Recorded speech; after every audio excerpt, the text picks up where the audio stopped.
because up till now I've been working off my 11-inch laptop. That was a real pain. Yeah. Yeah. Okay, so we are nearly done with the setup.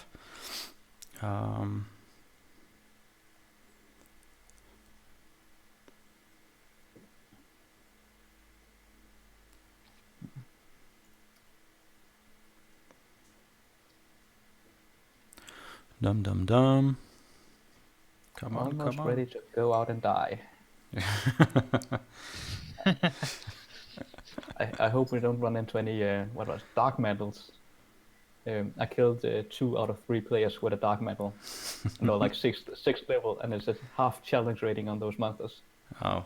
But they suffocate you if they attack you with advantage and hit. Oh. They start to suffocate you. Attached to your head. They were deadly.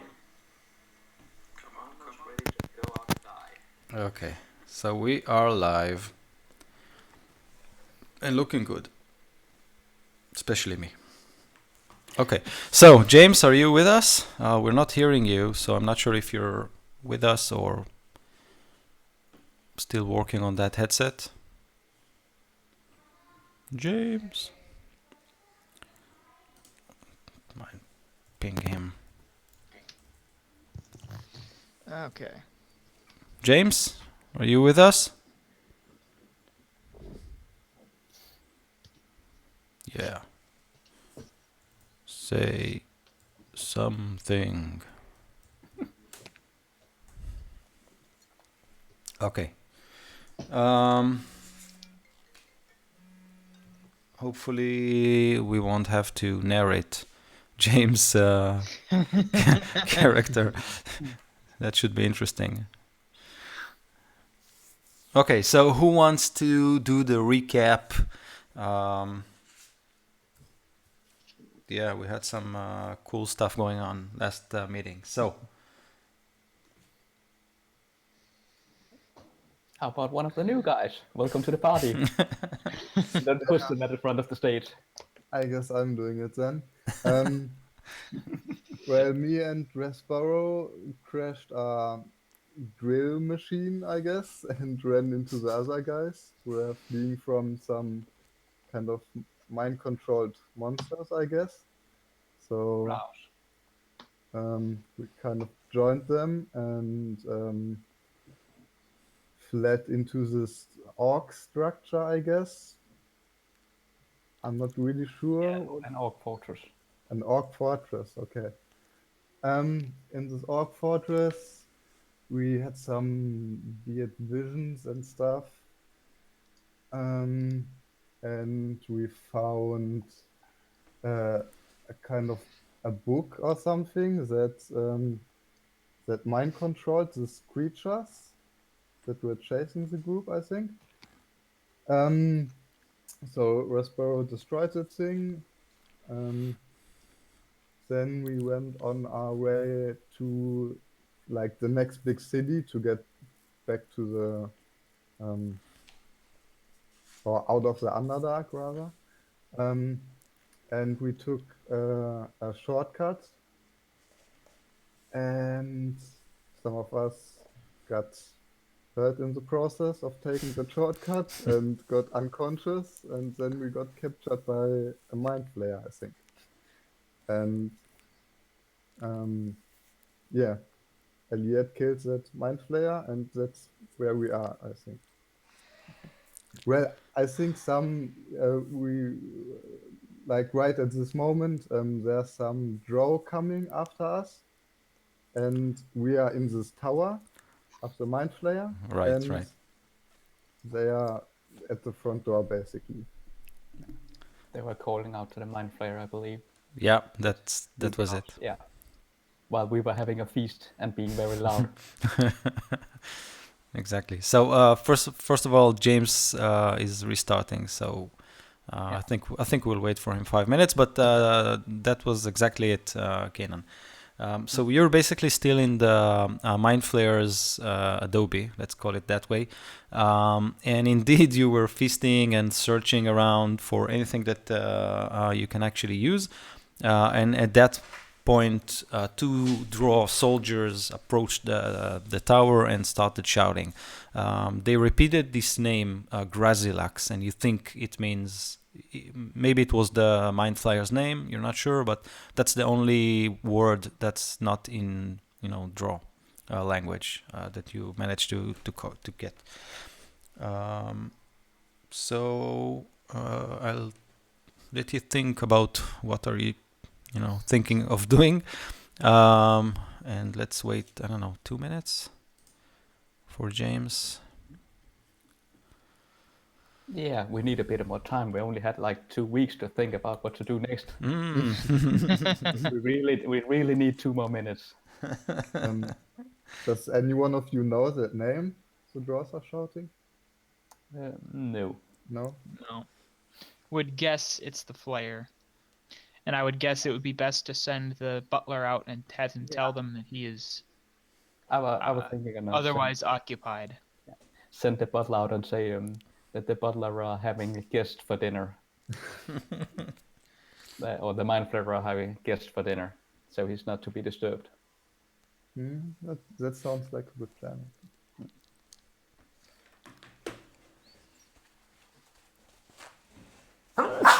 Oh my God.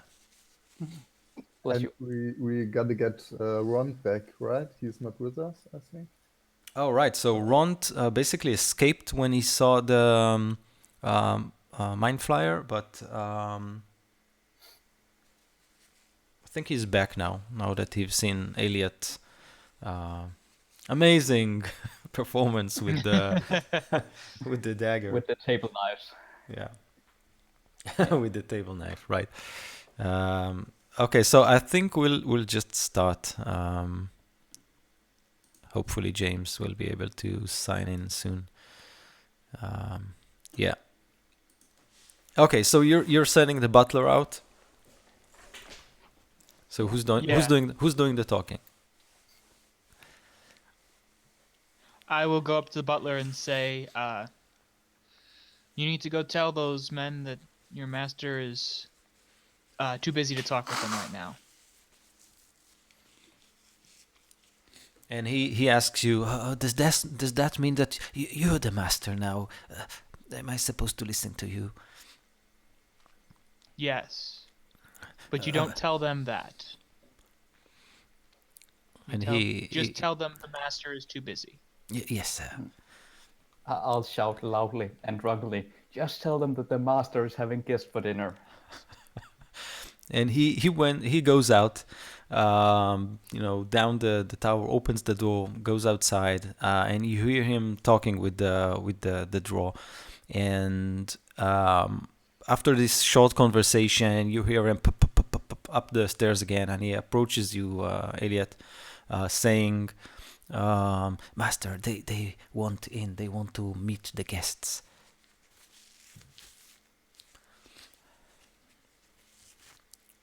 The former master usually did that. Yeah. I just kind of look around to everyone else. You should leave, I think. Through the back door, I think. At that point, Sarith. Is there a window I can? Is it a window Yeah. I can peek out? Yeah. I was gonna do that without trying, not to be seen. Try to see how many I see out there. Okay, so you kind of, go to the window and side glance outside. You see two draw warriors. They're wearing outfits not similar to those of House Mizarim. I think that was the house that captured you. So it's a different house because the look of the uniform is different. And they are smiling. They look like soldiers.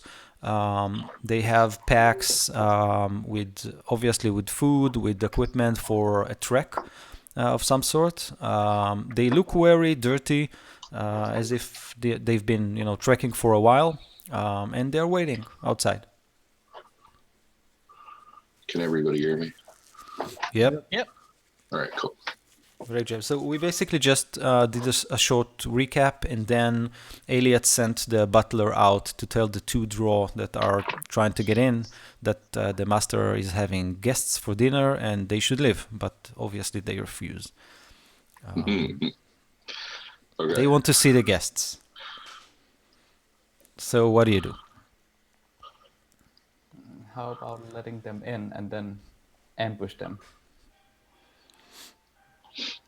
I was going to say, I think I was actually engaged with trying to investigate. There were a couple rooms I thought Right. that had drow in them. There were a couple of rooms that had what? I thought they had other people in them. Oh, so you only saw remains, I think. You saw Okay. remains of previous meals. Okay. But you have found some rooms with either closets or drawers or chests. There was one room that was locked. So yeah, obviously there's still a lot to look around in the tower. Okay. Yeah, so that's actually what I would be doing. Okay. The rest. You can hear Osporo moving furniture and opening doors and slamming locked doors. I suggest we should leave. Why would we fight them if it's not necessary? We I could say, get well, there's only information. two. Yeah, and we could perhaps capture them, not just knock them out. Capture them, get some information.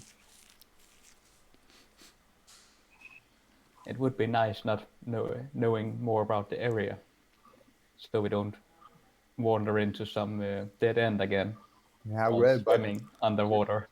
we can get that information from anyone. We can get that information from the butler, for example. I doubt the butler knows much.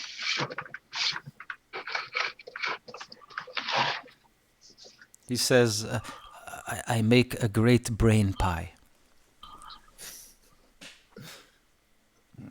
And we should also loot this tower before we leave. We need more supplies. And I doubt the drow will wait for us that long. They expect to be let inside. Yeah. What do the other guys think? Fight or run? Turn I would around, say- look at the dwarf and the rock. What Just- condition is Sereth in right now? So Sareth actually wanders into around you, Eliot, and he also peeks out of the window, and he looks and says, "Oh, this is House Tlabar. If they'll see me, they'll kill me. I think I'll go out to talk to them." What? I was kind of stop him, And he, put a hand on his chest. Think, you want to die? and he looks at you with his face right now there, almost covered with those fungi growth, and he looks at you and says, "Die. I just want to talk to them. They won't kill me. I won't die. I'll never gonna die." But you just said they want to kill you. Who said that? I didn't say anything. And he looks We around. heard a rumor that they wanted to kill you. A rumor, and he looks out. They don't even know me. Why would they want to kill me? I'll just go and talk to them. No, stay here, Sarah. We deal with them. We'll bring I say, it why don't you inside. stay here and pretend to be the lord of the house, and we'll send the butler down to get them. The lord of the house. And he kind of that suits me. I think, yeah, I can feel the power of being in control of this house. Yes, I'll have my own draw house. He looks happy with it, and he kind of, yeah, I'm the lord of the house. And then I go over to them. And I'll sneak up behind them once they enter. If you two want to meet them halfway. And you two? Who's you two? Vikael and Rendis. Okay. Because Respero was off investigating stuff, right? Yeah, Yep. we should probably get him so we're all together, and then maybe just True. hide somewhere. Yeah, Get ready to jump them. that sounds really good. Just let them in, and then we hide somewhere in the tower and get at them from behind. Yeah, is there some place, some screen or something we could hide behind in this room? Or like some furniture. Okay, yeah, there's a big closet in the entrance level, so you can probably move it a little bit and hide behind it or next to it. You want the butler to open the door for them? Mm-hmm. Okay, so I'll he just make sure that we have picked up all our equipment first, since we Okay. have, our equipment was taken from us. So Okay, I'll put so- on my armor, and yeah, you suit up. I probably didn't take on my armor to have a meal earlier. Okay, so you guys suit up and position yourself at the entrance level with the butler. He goes down and opens the door, invites the draw in, and you can hear this short conversation. And then the butler he says something, and both of them go and sit in the entrance room. There are two sofas. They are sitting. He's pouring some wine, and they all. I mean, the two draw. They just chat. You don't understand what they're saying unless any one of you understand the draw language. And is present, but they just chat around. And the butler looks at you behind the closet and says,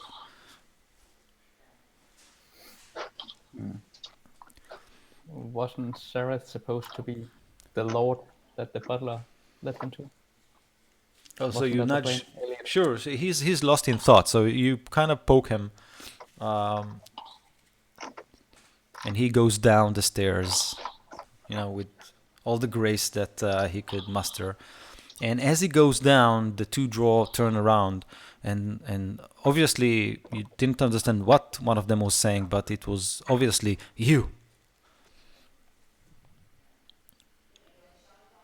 And you hear this conversation in the draw language. They don't seem as if they're they're not hostile. They're not anything. They just talk to him, looking very confused.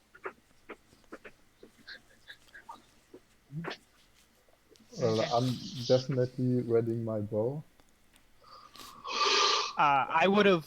I thought I said this. I'm sorry if I didn't. That I was gonna hide near the front door and kind of stay behind them as they walked in, so I would have already been down.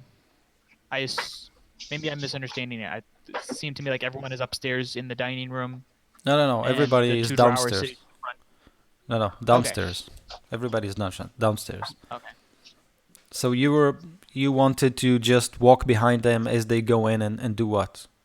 And sneak them? Or- I was just going to kind of try to stay behind them, hidden behind.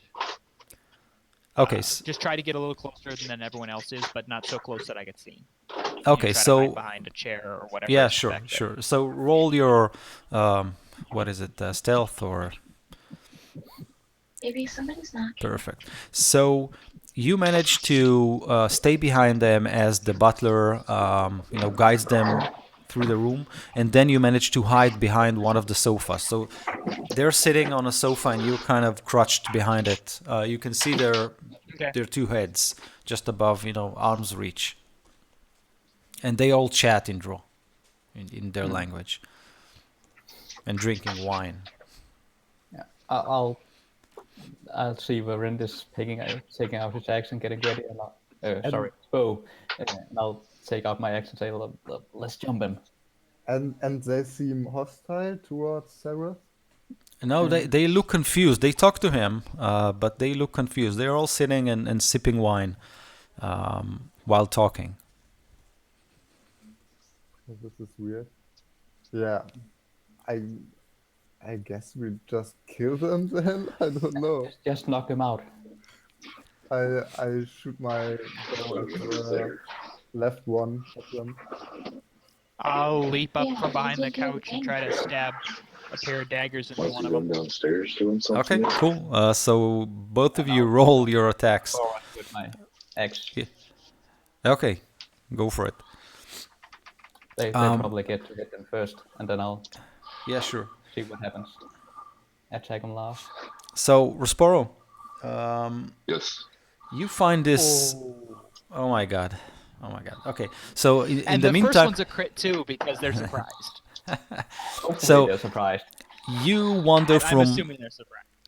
Yeah, they're surprised. Prospero, you are wandering through the tower, opening doors, opening closets. You collect all kinds of interesting stuff. A lot of it are, all kinds of art objects and gems and, goblets and silverware. You can find all kinds of interesting stuff there. There's one room with a locked door. You manage to peek through the keyhole, and you can see this giant display cabin covered with glass, and you can see this humongous battle axe in that display. Along, all kinds of items are scattered there, but the door is locked. What do you do?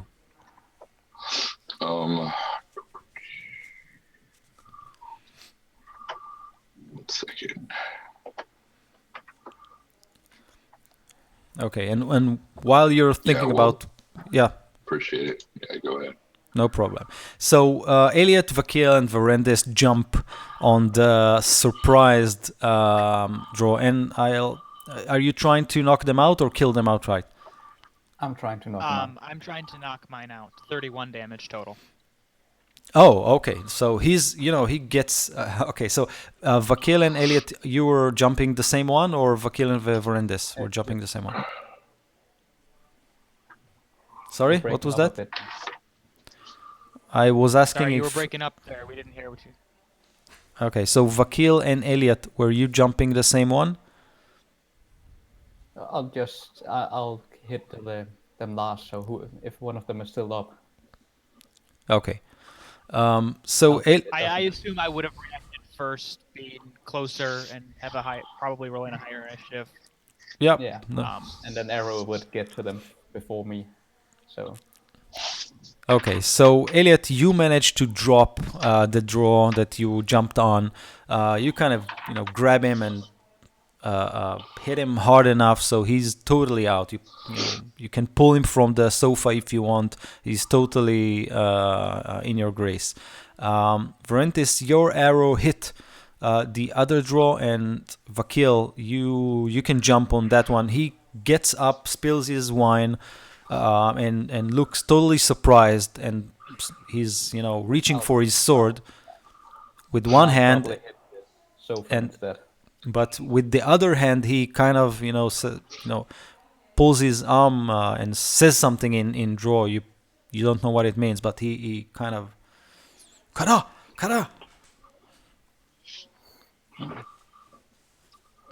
I want to ask if he speaks common. I asked What's- him in common. If he can speak the common language. Oh, so he answers in this very broken common. He says something like, no kill, please. I'll say drop your weapon. And he pulls the scimitar and drops it, ting, ting, ting, ting, ting, on the floor. No kill. And you see I'll, Elliot use my that he mage looks. hand to push the Okay. away farther. And I know. I'm actually going to go ahead and use my Tinker tools to go ahead and try and pick the lock. go for it. Okay, great. So at that point, you hear the mechanism click. The door opens, and then you hear from below this, noises of battle and a very, broken common. Someone is shouting, "No kill, please, no kill!" But the door is open.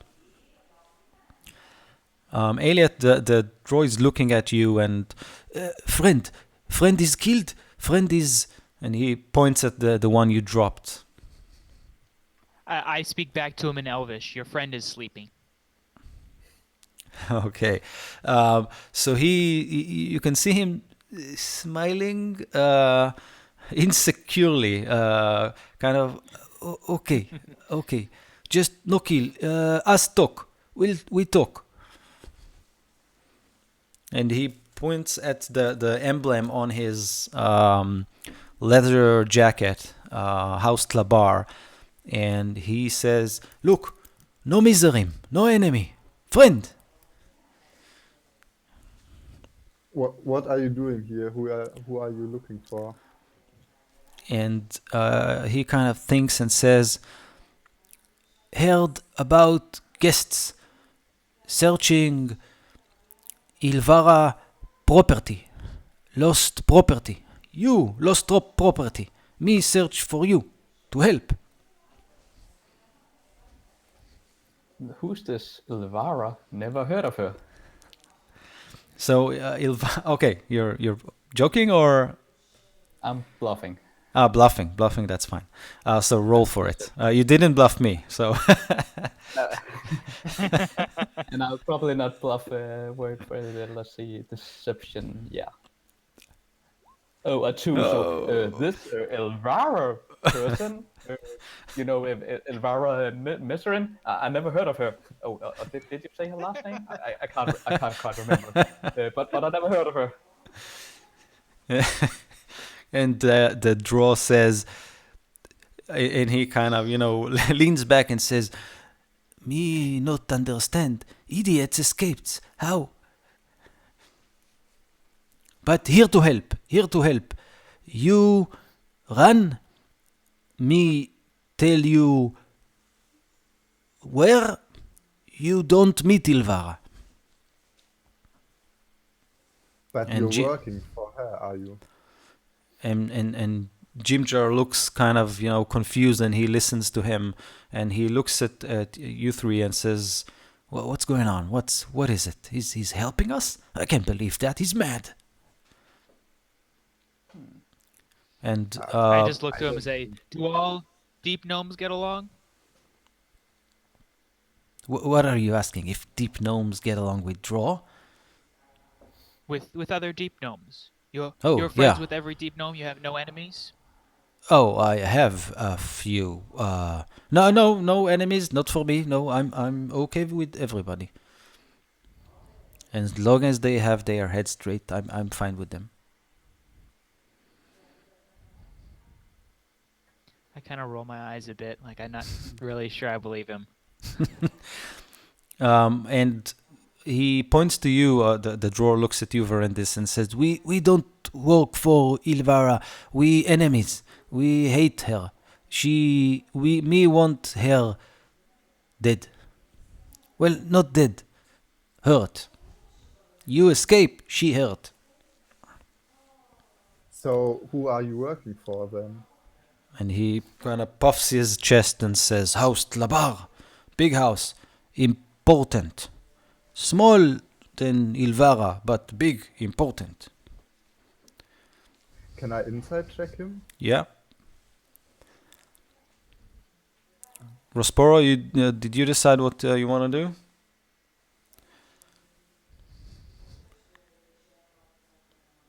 Nothing. James, are you with us? Verendis, you can roll your insight check.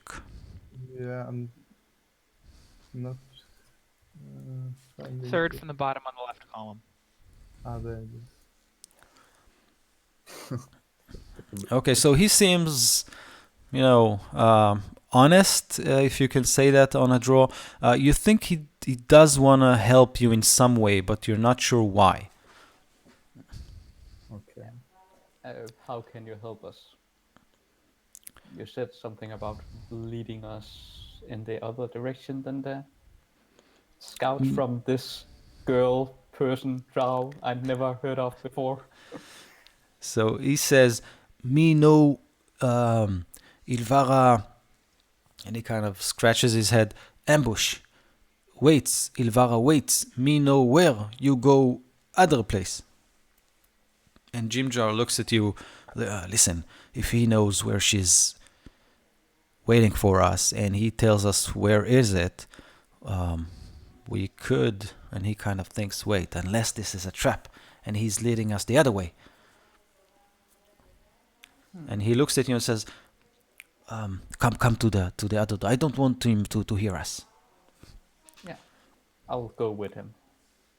And he tells you there are 2 routes from this place to the Dark Lake region. One of them goes through the Grey Dwarfs area, and the other is not a very pleasant path, but it's shorter. And if she's waiting for us in one of these areas, we'll be in big trouble. But I don't know. Can you squeeze that drawer and have him tell us the truth? Where is she hiding, if at all? I'll do my best. I'll go back into the other room with my axe ready to strike at him. This drow No, kill. Empress you're mentioning, where would that be located? And he says, she. Try to intimidate him if I Yeah. want to roll. Yeah, of course. So 16. Yeah. So he says, she was sure you no go to Grey Dwarf area. She waits in the shorter route to the big Dark Lake. I will insight check to see if I believe him. Yeah, he seems honest enough. And Vakil, you can see him. He kind of raises his hands and says, "No, kill. I swear, me say truth. Her house small." And while he tries to explain himself, Sereth looks at you, and you kind of see his blood red eyes, and he says, the draw houses are in constant war. Each one wants to get an advantage over the other. And he says, actually, if we manage to escape, and he smiles when he says that, Ilvara will look very bad in the eyes of her masters. I kind of smile at that, and then I go over to the other drow, which I knocked out, and slap him, try to wake him up.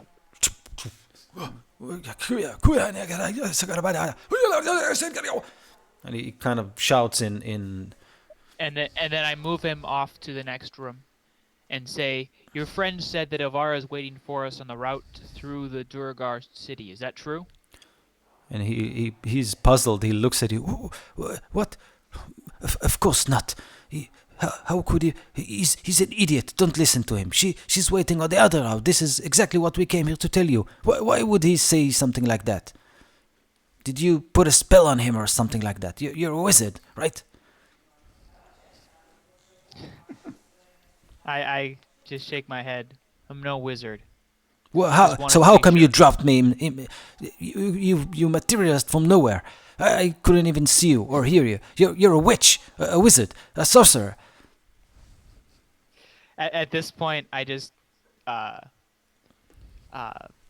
him unconscious again with the back end of my dagger.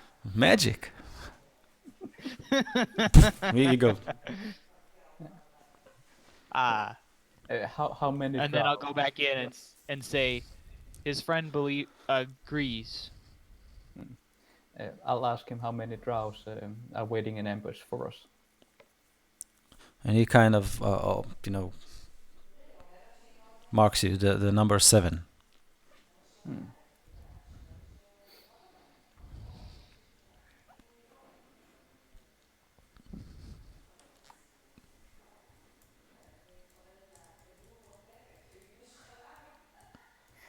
Well, So, they could what do you do? ambush us.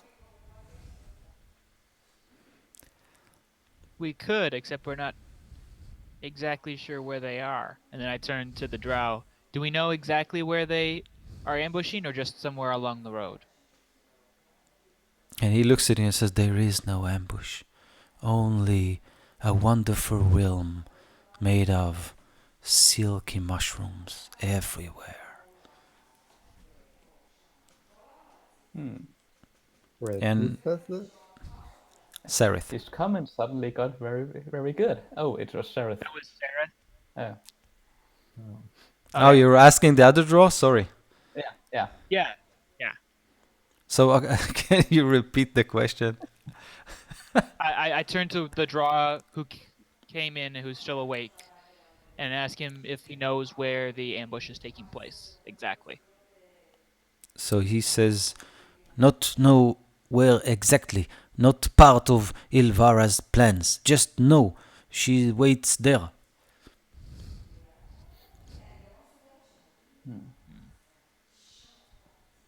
And he, So maybe Show- not a good idea to go confront her. Although I would really like to chop off her head. and Yeah. the butler comes in and looks at the drawer you just knocked out and asks you, "Should I prepare his brain for you? You want it raw? You want it fried? I can make a great scrambled brain. Got a lot of spices. What do you want?" I say, no, none today. I'm full. Just Very well, nurse sir. him back to health. Very well, sir. And he takes him to the room you were resting before. Okay, so what do you want to do? Well, I definitely don't want to fight the Joes that are waiting for us. No. I do. But it wouldn't be a good idea, I know. Let's How just hard take can the it- other way to the Yeah, we should probably lake and then get out of here. Yeah. But let's see what supplies are here. That was the kitchen Yeah. upstairs. So we can maybe Yeah, I'll start pick up- going around and search for, any sort of supplies that might be useful. Okay, so you or maybe yeah, some money so we can bribe those what was it was it more of those fishmen at the Dark Lake or yeah. I think you said that. So we you probably need to wander. pay them. Yeah, probably. So you wander at the tower, and at some point you meet Rosporo. He's holding, sacks full of all kinds of objects. I'm assuming that he collected all this. But yes, you basically found rations. I think that you can add 3 days of rations for the entire group. So Morten, you keep the record. Okay. Yeah. So, Well, but let's but see where. yeah, but these rations are in a much better shape. These are not mushrooms and stuff like that. That's actually dried meat and all kinds of, let's say, delicacies, some good food. So obviously the Mind Flayer was an amateur cook. And you do find all kinds of, art objects, even, paintings. Some of them depict, images from the surface world. You find all kinds of silverware from Cormyr. You find goblets that were obviously made in Tethir. 3 days, yeah. So you find all kinds of interesting stuff in his tower. You do find one room that was unlocked by Rosporo, and there you see this huge display rack made of glass. Inside it hovers this mighty battle axe. The glass is covered with all kinds of delicate runes, and you find several chests lying, neatly on shelves.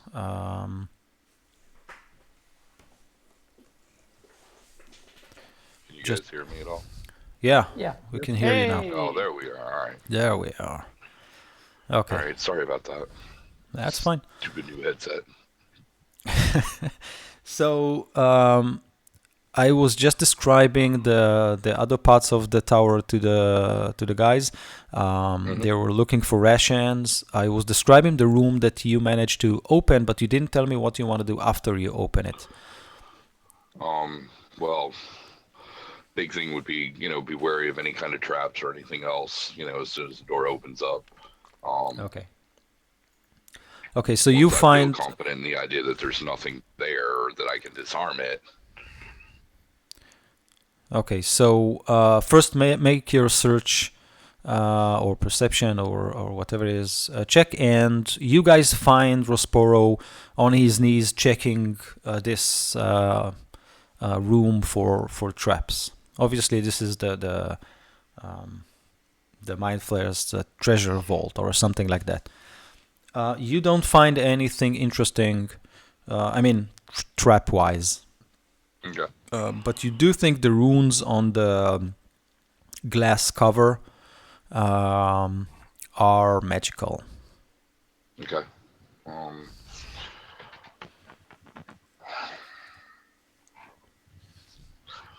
Unfortunately, I have no knowledge of magic per se. Are they more arcane magic, or are they more possibly divine magic? These are arcane markings. Okay. And you guys all, find Rosporo checking those markings. You are all in the same room right now. And if you want to collect all kinds of, items from the other parts of the tower, like, goblets or plates or a small painting or trinkets, let me know and I'll tell you what you find. Well, I want to look for a painting of a beautiful landscape or something and get it out of the casing and stick it in my chest thingy. I don't know. Cool. In my So jacket or something. Great. So you managed to find this painting. It probably depicts the Moonshees Islands, which are mist covered, and you can see all the mountains jutting from the mist over blue sky. It's a wonderful painting. You managed to cut it out of the frame and roll it up. And when you roll it, you can find, or you see, a set of numbers written on the back side of it. Just a set of numbers, and that's it. And you have the painting. So I'm going to go ahead and cast Detect Magic on the chest just to make sure it is actually magic, not just runes. Okay, so you managed to find, as I said, there are 3 chests and the display case. So the display case, the glass is magical, and the battle axe itself is magical. And the 3 chests are not magical. Are you able, or any visible creature or object? Okay. So the 3 chests are not magical. The battle axe and the casing is. Okay. I'll holler to the group that I found something and that I need their help. Yeah, we're there now. Oh, okay. Yeah. You turn well, around in and that case, shout and find all 4 of them. over my shoulder. Yeah. I let them know that the cabinet itself is magical, and there appears to be an axe inside that also is, but I'm not familiar with this magic enough to be able to do anything. I would like to take a look. Yeah, if you could maybe disarm the runes or something. Oh. Okay. So you managed to read the runes, and they actually make sense and tell this story about a mighty orc named Gorgol the Butcher. um, Gorgol. This way.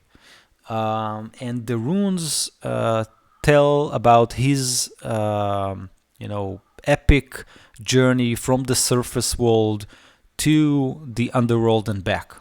And he swore that. Before he swore, he lost the battle axe in a mighty fight against this creature that the runes depict, this mighty monster, or not monster, mighty creature with powerful magic. And as you go through and read it, you kind of think that, actually the Mind Flyer might have written this. And so you think that the Mind Flyer had this battle with the orc, took his axe, and according to the writing, chopped off one of his arms. And there's a description of the orc promising to return for his axe. And you think that basically, if you'll break the glass, then the orc will know that his axe is here. If you manage to find a way to bypass it, he'll probably not know, but you're not sure. Your understanding of arcane magic, and it's not perfect. Yeah. But you don't think nothing will explode if you'll break the glass. Okay. Can I examine the case to see if I see a spot or like a lock or something on it that I can open? Yeah, go ahead and search for it.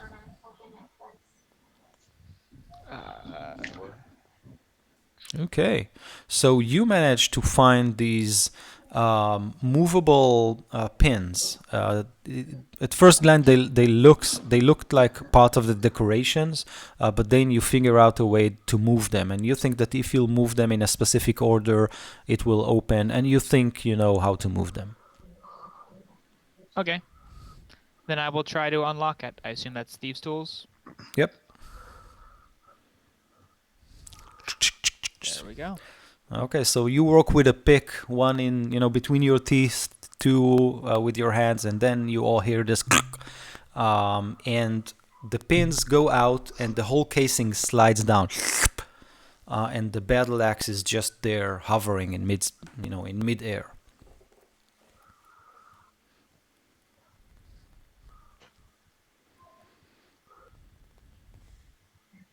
I'll grab it. It's in your hand. It's heavy. It's very, very big. Obviously created. It's very crude, so it was obviously created by orcs, but it's a vicious weapon. Yeah. I turn over, looking between Respero and Mikhail, and say, "One of you want this?" Michael will smile. Big smile. With a dreaming look in his eye. Prospero tells you no, he doesn't necessarily want it, but it might be wise not to hold it until we can actually identify what it is and what it's capable of. I just kind of shrug and spin it around a couple times, and then set it end of it on the ground.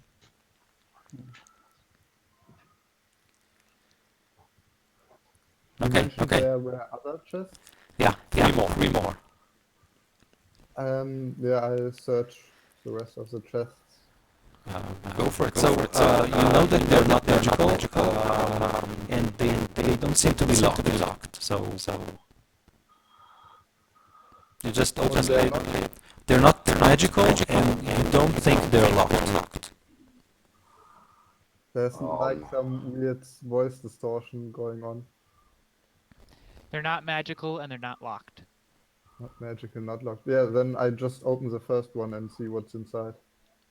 Okay, so you open the lid and you see this huge pile of gold coins. They were all minted in Cormyr, which is one of the surface nations. They are brand new, and there's a small note inside. So, a huge gold pile and a small rolled up note.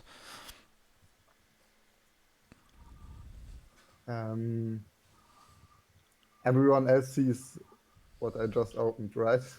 Right. Yeah, we're all like Yeah. paying very close attention. Yeah. No. Not like you're in another room all by yourself. Yeah, that's Well, like the I guess, yeah. I guess we're gonna split this 4 ways then. It's like I'm the looking at the yeah deck, so- Pulp Fiction scene where he opens the case and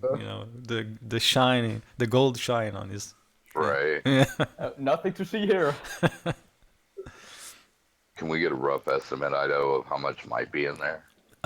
You think that something along roughly between 1,000 and 2,000 gold coins. Okay. I'll go ahead and crack open a couple of the other Okay. the other 2 chests again. Okay. Checking for traps first. Go for it. Not so So much on the first one. yep, you don't think it's trapped. The second one is And- definitely not trapped. And don't do so well trying to break into the first one, trying to unlock it. Okay, so as soon as you put your hand on it, you realize that it's not locked, so you can just open the lid. Okay. Great. And inside, you see, kind of a silken pelt. I don't know if that's the word for it. And on top of it, you can see this metallic rod is placed. It's this big. And it just sits there. It's kind of an oval rod, and you see this rune inscribed on it. And it's Can I magical. make You're- out what the rune is? yeah. So you tinker with this object a little bit, and then you realize the rune says something like it's kind of like a command word where all you need to say is hold, and something will happen. Okay.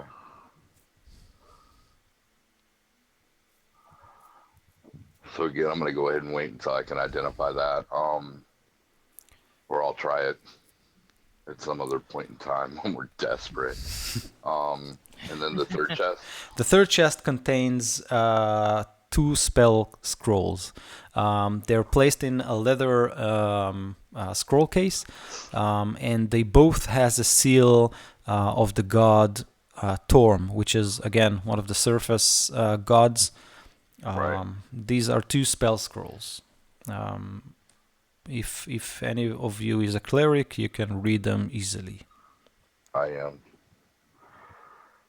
Okay, so you see on each scroll there are 2 spells.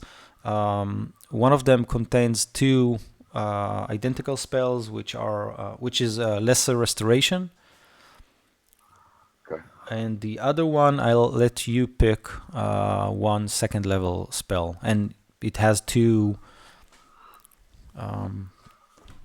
copies of that spell. Okay.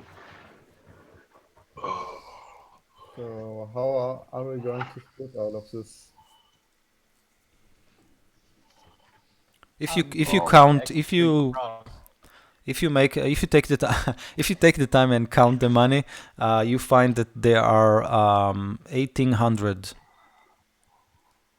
Yeah. Yeah, I don't think we're actually gonna take the time to sit here and count 1,800 coins. One Yeah. for you, one for you, one for you. 3 for me. One for me, one for you. One for me, one for you. One for me, one for you. Let's not make Alien count out the split. I say, guys, I was a businessman before I became a vigilante. I know how to count money. Okay. Well, I believe you. I have complete trust in you. Okay, so as you all gather up the all the things you found. Um, Yeah. And let's go around and find some small, valuable silverware and something that's not too heavy. That we okay, can make. so Maybe you Elliot, being a businessman, could identify some other valuables we could take along. so you managed That would weigh to us down. yeah. So if you go a quick a quick run, you manage to collect all kinds of items. If you do that, let me know and I'll tell you what you find and how much it's worth. Yeah, I will go digging around, not just this room, but everywhere else, trying to Okay. find stuff, knowing we got a long journey. Yeah. So I'll be doing the same and showing it to Elliot. Like, is this worth something? I'm No, that's a specifically wooden chair. Oh, sorry. But I'm it looks so soft. specifically looking for a longbow or something. Just a regular longbow. Any um, weapons in the house or none? so you find this small armory. It looks as if it wasn't used for decades, but you can definitely find some let's say mundane equipment, a spear, a bow, some arrows. Nothing too fancy, but one of the quivers, which has 20 bows in it, you think the quiver was made by an elven clan, because the shafts of the arrows are decorated with elvish runes that spell the word spring. So that's something interesting that you see. But other than that, if you want a bow or something like that, you can probably find there. Yeah, then I'm taking a longbow and that quiver with the runes on them. Okay. If there's multiple bows, I'll go ahead and grab one too. Okay. Okay. So regarding the stuff that you packed into a sack, write yourself a sack of artifacts or items from the Mind Flayer's tower, and I'll write later on what you found and how much does it worth. Okay. Okay. Yeah. So I ask any of you if you're familiar with the scrolls, and explain to you what they are, and that one of them's a scroll of lesser restoration, and the other one's a prayer of healing. And if anybody's capable of using them, then if not, I'll go ahead and hold on to those for later if we need them. I have no use for those. Yeah. I'm I sorry. shake my head no. Okay. I've not done magic in far too long to remember anything about it. Okay. And then the rod itself, I'm guessing that it's probably some kind of, based on the command word, that it's some kind of hold spell, maybe like a hold person or hold, creature type thing. And again, if anybody's interested in it, if not, I'll go ahead and hold on to it. I'm not. I'm more interested in the axe. Yeah. Yeah. My only concern with the axe is that if it's powerful enough to have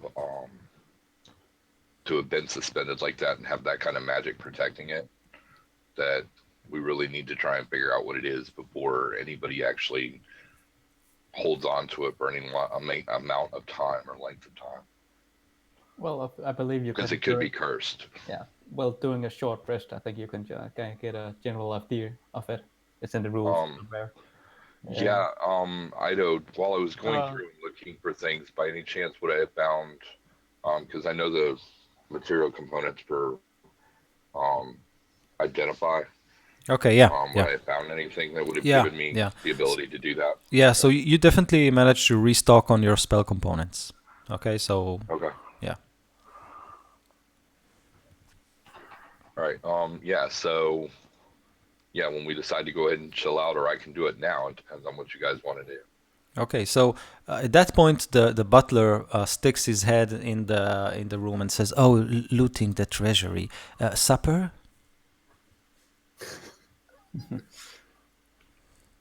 Yeah, we could use some supper. Yeah, I'll why ma- not? I'll make something interesting. And he leaves. You can hear pots. I'll I'll assume take, that in the armory there was crossbow bolts that I filled up with, Yep. or okay. I'll stop by the kitchen a few times while he's cooking, just to see what it is. Make sure he's not cooking his brains. Yeah. Ido. Yeah. So I'll go ahead and cast the identify. But as far as what I find, I'd prefer to keep that to myself if you don't mind, so Yeah. I can share. Okay. So I think there's a whisper, right? How do I do it? Yeah. Yep. James? /W Yeah. and then type in the name, and Okay. it should autofill pretty quickly. Okay. Yeah. I think so. So that's fine. Whoa. So regarding the cooking, you think, I mean, as you went down to the kitchen, you saw him dragging this 8-legged creature from this big closet, and he waves at you, smack it on the floor. The creature went limp, and he says, "This is delicious. You won't regret it." And he vanishes in the kitchen. Well, I'll just say looking forward to it. As long as it's not a human again, I'm fine. Okay.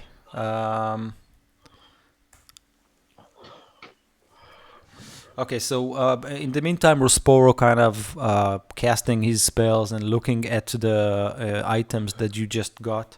And that's it for now. So,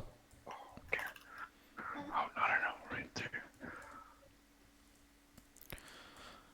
what else? What do you want to do? Does anyone know anything about the fungus that's growing on Ceres? I kind of take him to the side and explain because we ran into this before. It's a invasive fungus which sometimes causes small animals to burst out of you. He's a little too far gone, and we don't have the stuff or the knowledge because someone helped us cure someone before. But he seems to have some information that might be useful, so trying to keep him around. We gotta bring him to some guy who can help him then as fast as possible. Well, I heard stories last time when we last encountered these fungi disease about shamans being powerful enough to cure it without just using their magic. So maybe Rasparo, he seems to be a shaman. Maybe he could call upon the spirits to help him. Maybe. I don't know if he's powerful enough to do it. Have you heard about this fungus, Rosbauer? Am I familiar at all with that fungus, Ido? Is it something I would know anything about? So yeah, you think or you know that this is something you get if you eat the wrong mushroom in the Underdark. It's definitely coming from the Underdark.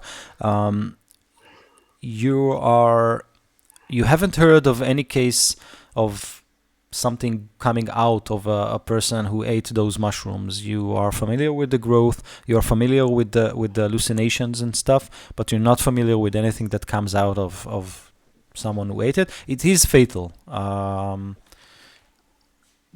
Yeah, but could a lesser restoration cure it?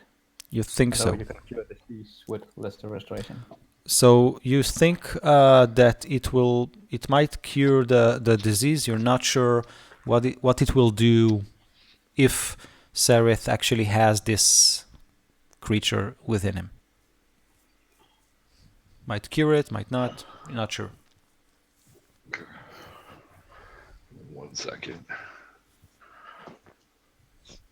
And you hear the butler, calling, "Dinner is served." We should keep the butler around. I like it. Yeah, I know, right? You guys go ahead and go eat. I'm gonna try and see if I can get some information. Yeah. I'll go eat then to enjoy this delicious eight-legged creature. Okay, so Yep, you. I'll go up and join him. Okay, so the butler made a very nice table with wine, candles. Not all the silverware is there because some of it is at Elliot's bag, but he manages to find some replacements. And yes, he serves this crab-like creature. You quickly identify it as a not so giant spider. But it is served in a way that it looks edible. He removed all the hairs, all the unpleasant parts, let's call it this way, and he just serves on you as you guys eat and fill your stomach. And he looks happier and happier as more of as you eat more and enjoy yourself and rest. The butler seems to be very, very happy with himself. Does this meal affect us the same way as the last time? Nope. You eat, and it's actually very good and very tasty. You got used to some nasty stuff in the last couple of 10 days. During your travels, you've been living on very few rations, so this is a very good meal, actually. Yeah. Okay. So the butler asks, "Do you mind if I bring some to your captives?" Sure, you can give them a bit.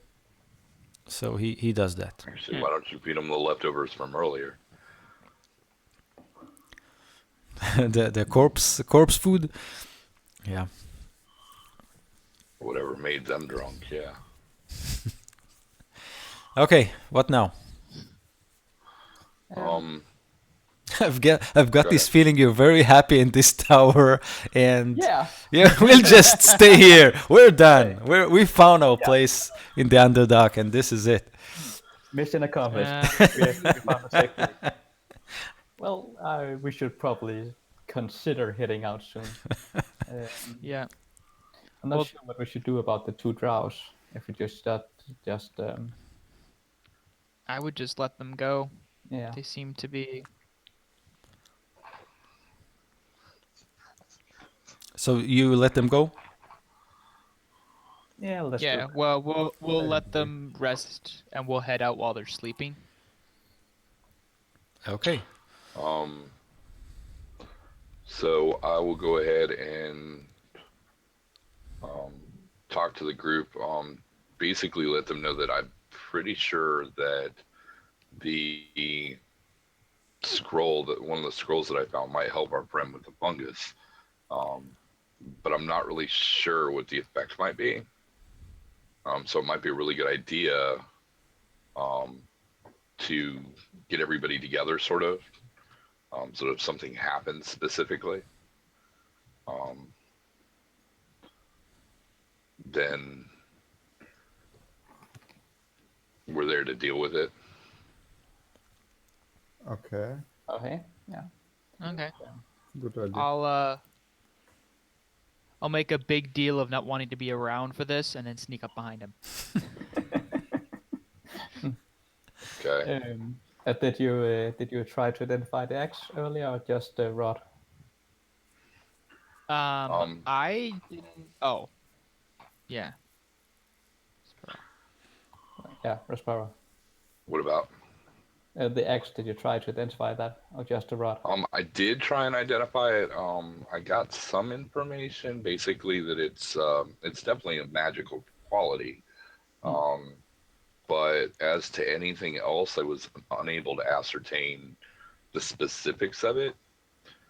So it might be a good idea to try and find somebody that knows a little bit more about it. Well, I could just. We got a take it. name. I could just I take it. know that and we find got a out. name. Yeah. Yeah, you can, and if that's what you want to do, go right on ahead. But What could go I wrong? advise that well, items like this sometimes carry a curse, and if it does have that kind of curse, then it could actually be something that's very fatal to you. So if you want to, go right on ahead, but I don't suggest until you can actually get it properly identified, looked at, to do so, because it may also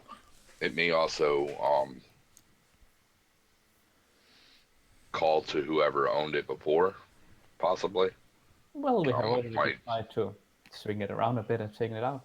And if the orc shows up, well, we'll just have to tell him that it's ours now, politely, by splitting his head Okay.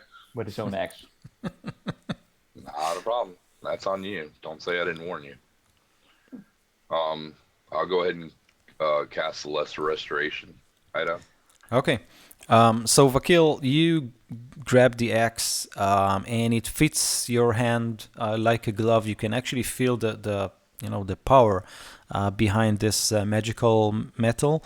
You swing it a couple of times, and it fits right in. So for now, write it as a battle axe +1.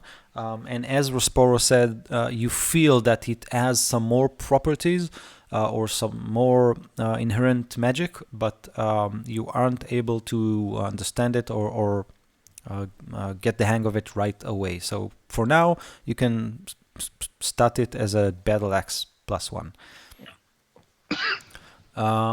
And you guys all, huddle around Sareth. He looks confused as you all gather around him, and he kind of says, "Well, yes, for the master of the tower, you all should bow."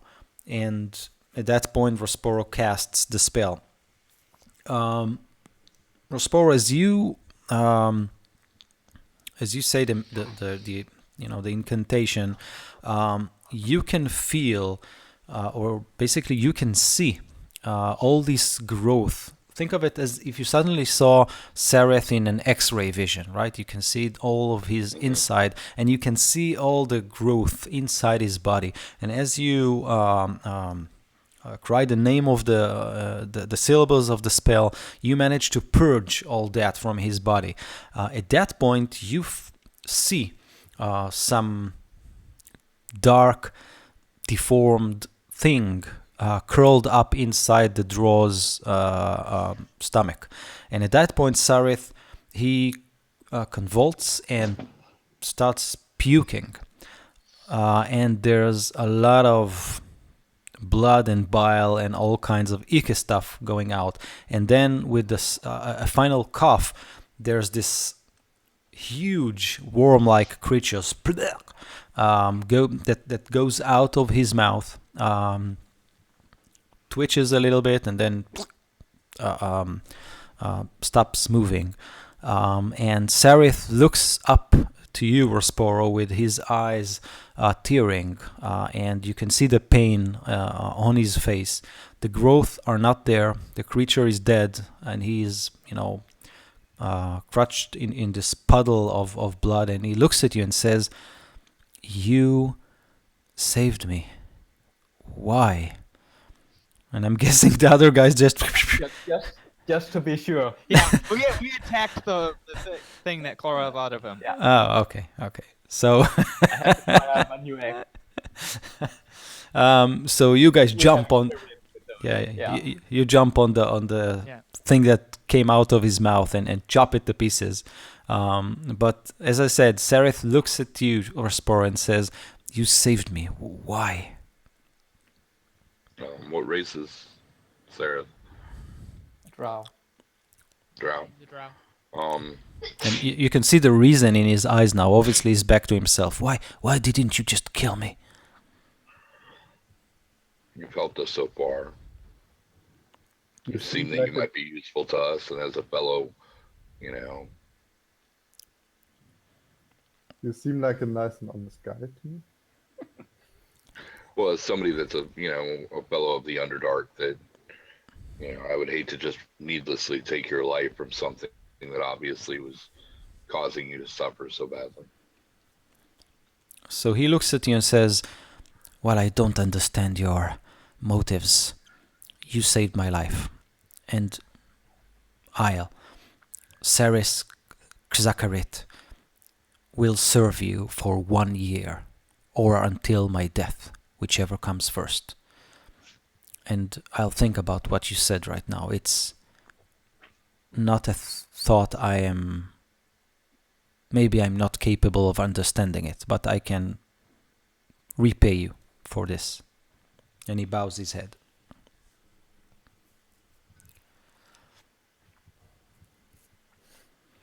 Okay. Nice. And he It's kind of ironic. Durgar has a drow for a servant. That's great. so with it, he kind of cleans himself up and goes to stand behind you, Rosporo. Okay. What do you do now? I'll ask, especially Alien, take up my left hand and the rune I got at the Orc Fortress. Go to Alien and ask, I got this rune while we're down at the Orc Fortress. Not sure where it came from. I was having some vision of, something. I don't really want to go into it, but I have no idea what it means. Have you seen this before? You seem to be good at runes. I can take a look. Is this gonna be Arcana or Religion?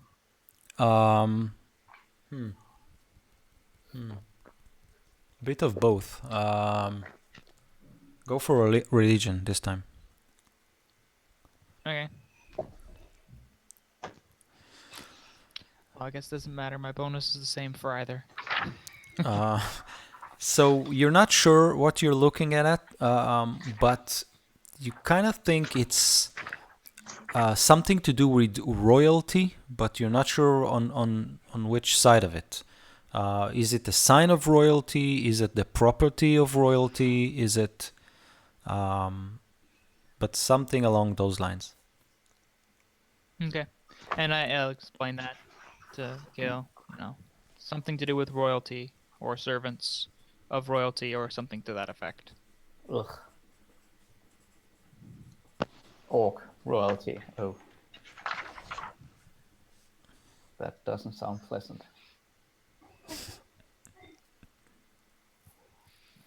Okay. Well, perhaps we should get out of here now. So Make our way towards Dark Lake. So Jim Jar looks at all of you and says, "So which way?" We'll better avoid the drought. Yeah. Shortest way possible. No, not the shortest way possible. The shortest way possible is It's the one that the dangerous route that the So- drow and Yeah, so Jim Jar approaches Vakil and Rosporo and says, "Well, Rosporo, we're gonna travel in the land of your people.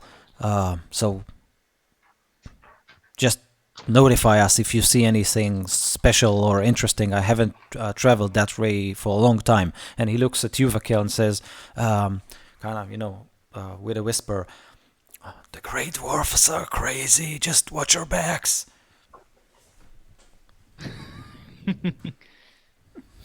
yeah. And I remember our other guest of the drow. and Ront approaches you, Vakil, and says, "Leader, I was knocked out by the magic.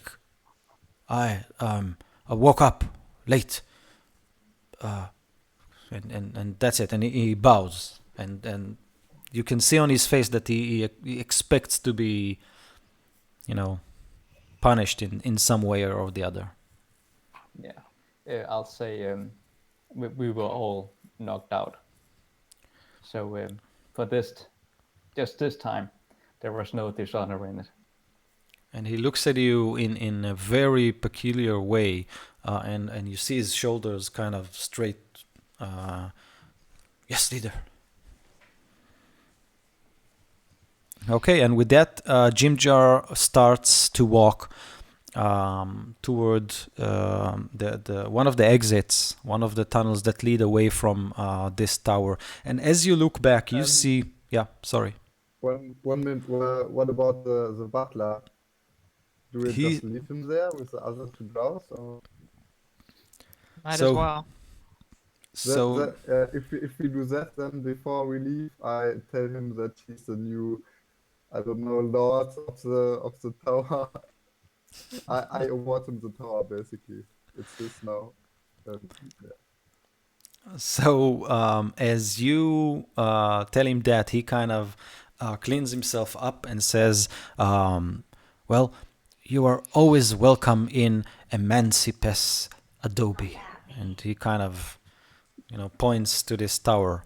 And as you leave the tower, you got this strange feeling, alien and dangerous as it was probably one of the very few safe places that this small group has experienced in the last couple of days or weeks. And you see this warm light emanating from the tower's window, and you can hear the butler's pots as he works on his next meal. And you feel strange about it as you venture forth into the darkness. Jimjar leads the way through this tunnel, and he kind of babbles as he goes along about the Dark Lake or the place that you're headed to. And he basically says, the soon you see the tunnel's floor is getting wet, you'll know that we are very close. Just make sure to tread safe, look where you put your feet in. And you kind of wander and continue your way through the tunnels. I need you all to make a perception check. Something like 3 or 4 hours pass. With advantage, right? Oh, Hopefully. wow. Whoa, Elliot, what is wrong? I'm lost in thought. Yep, missing the tower and the nice meals. Yep. Fortunately, Jim Jar is paying attention. Yeah. Oh yeah. Let's see if Ron is paying any attention. Okay. Oh no, he's not. So let's see who was paying attention. Turn. Oh, Sporo. Okay. So you guys, you walk in silence, just thinking about the experiences you've been through so far. It's pitch dark. The air is thick and cold, and you can actually feel this hint of moistness in the air. So you're probably getting close to this dark lake, whatever it is. And after something like 6 hours of this, endless march, the tunnel is very, very. It's a very difficult terrain. A lot of boulders, a lot of. It's not this surface road that you can actually walk and talk through it. You have to be very careful and watch your head, watch where you place your feet. At some point, Rosporo, you see that the tunnel ahead is kind of expanding into this huge chamber, and you can see some metallic glints at that chamber. The others don't seem to notice. They're kind of, head bowed and minding their own business. But you seem to pick up that metallic glint. What do you do? Can I tell what kind of metallic gland? Are we talking like a steel, or are we talking more like a gold, or? So it looks like steel, and you thought you saw some movement at something like 200 feet or 100 feet further ahead, and then it stopped. Okay. I tell everybody to stop and quietly warn them that there may be something up ahead. And as you say that, okay, so okay, what do you do, guys? I will kind of crouch down, start carefully paying attention to see if I can see where the threat might be coming from. Okay. As I notice he's looking, I point in a direction where I thought I saw the glint. Do I see anything, seeing how I actually have dark vision? Yeah, so you basically all have dark vision. So you see this, if you look hard into the tunnel and with Elliot looking with you, you think you see this strange construct in the middle of the chamber that opens up a couple of 100 feet in front of you. And the design of this construct seems very familiar to what your people do, Rosparo. And as soon as you kind of look at it and think about it, this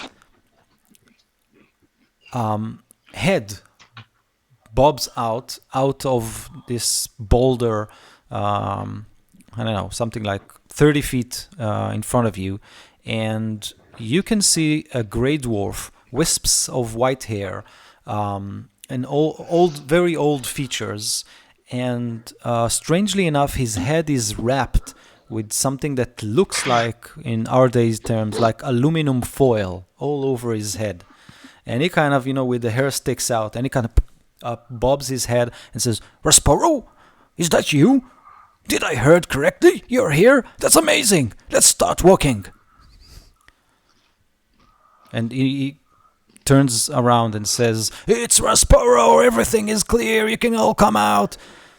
As soon as he says that, all something like I don't know, 6 or 10 grey dwarfs, they come out of the hole and start working on that construct, whatever it was or is. Come on. Let me show you what we've built. You'll be amazed. Okay, so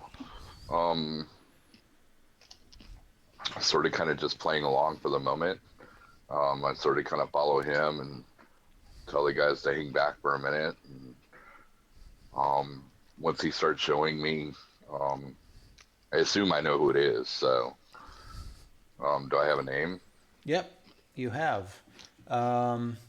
And this guy's name is Manny, as in many arms or many fingers or many whatever, many. Right. And you actually identify him as an outcast. He was basically thrown out of your home city. He basically was trying to build this device that would have destroyed the city if it ever worked. And Right. yeah, he was kicked out for his crazy endeavor. So once I get him alone and he's, sort of kind of died down as far as the excitement of what he's building and how close he may or may not be to being finished, I let him know that, we're sort of kind of trying to help these individuals get through the Underdark so that they can get out of here, and ask if there's any way that he may be able to help. And he scratches his head with the foil, and the foil kind of shuffles to one side, so he adjusted, and he says, "Oh, yeah, of course. Well, I'll tell you what. I've we're just finishing the last touches of this machine. So come help us.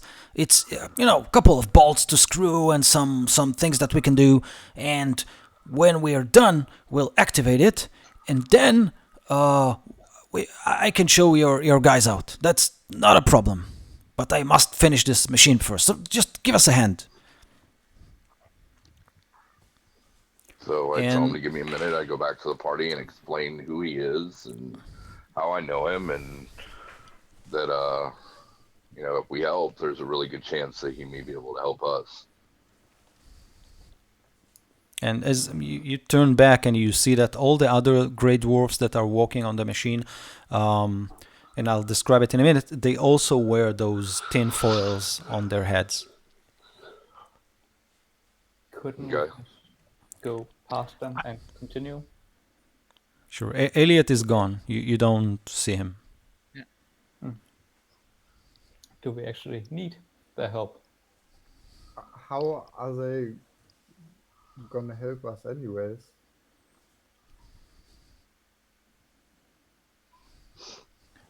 I'll kind of pop up behind Respero and say, "What's with the tinfoil hats?"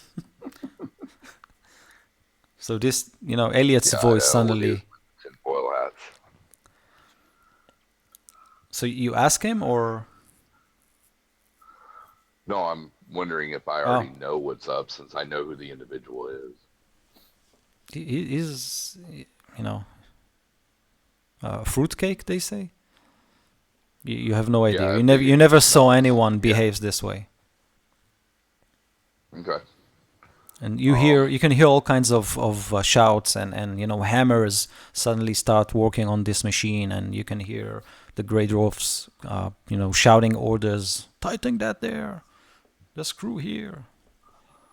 Okay, so as they, continue to work on it, I advise the party to just keep going.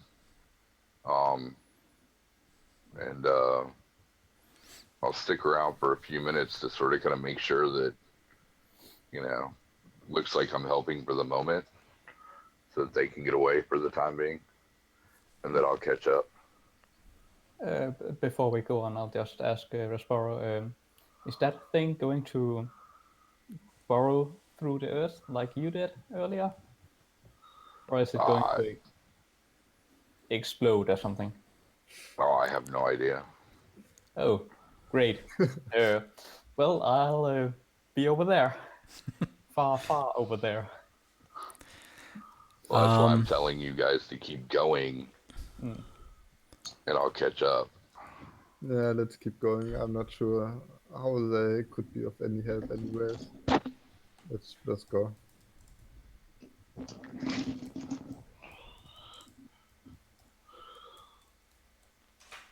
Okay.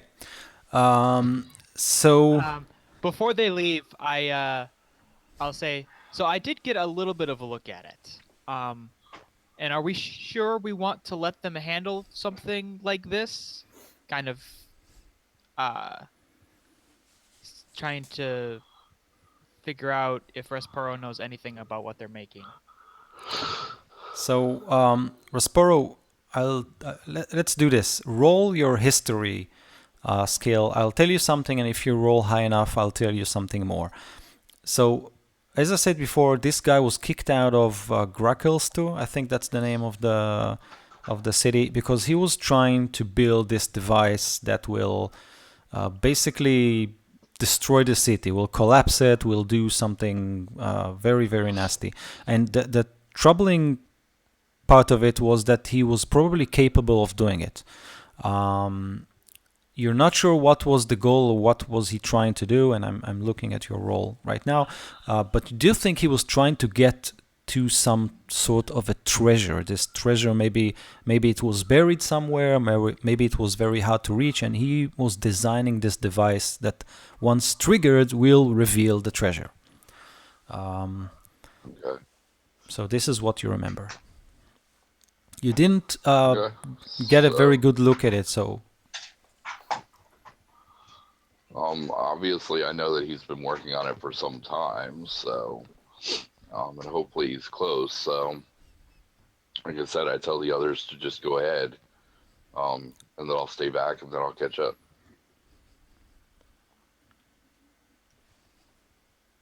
Okay. So Rosporo, as the group is walking behind you, you get into this chamber, and with this guy Manny, he's putting his arm around your shoulder, and he shows you the device, and he says, "Just look at it. It's beautiful. It will work like magic, but there's no magic in it. Just a good measure of engineering." And Rosporo, as you look at it, you can actually see that. I mean, all of you can see it. It's basically something like, it's a device, something like, I don't know, 6 stories high. Think about a very, very tall building. It looks like an egg standing on its wider base, and then from it there are 2 think Frankenstein movies from the 50s, 2 antennas with energy going from side to side, and there are kind of scaffolding across it. So all those grey dwarfs are using ropes and ladders to go from one level to another. They tight bolts, and they plug in all kinds of clockwork machinery. And Rosporo, you think, just by looking up close, that the guy actually did it. He built. He was definitely, he managed to build what he was attempting to build. And he kind of grabs you and says, "Listen, it will be unbelievable. All I need to do is to connect this wire," and he points from one side to the other side, "this wire to that wire, and then it will go off, and it will open a crack so deep that it will reach the center of this rocky place we call the Underdark, and we can go right in there and find the diamond." And when he says the diamond, all the other grey dwarfs are suddenly, silent, and the word diamond, diamond, diamond, diamond echoes across the cave, and everybody whispers, "Oh, the diamond, yes, we'll make it, we'll get to it." And he rolls out this aluminum foil and hands it over to you and says, "Just put it on your skull, otherwise it will explode when we activate it." Okay, so I take the aluminum foil and once again, sort of kind of try and get the party to keep going. And I play he says, along with you don't guy. care about they're not important to you, because if it will go off and they don't have the protective shielding, their head will explode. I mean, if you want it to happen, then we don't care, but... And is I'll, they talking in common? I don't think so. But you see probably Rosporo not. confidently placing this aluminum foil and looking at you, kind of. I'm joking. Rosporo, you say what you do. Basically, pretty much what you're saying. Contemplating the idea of how serious is this guy,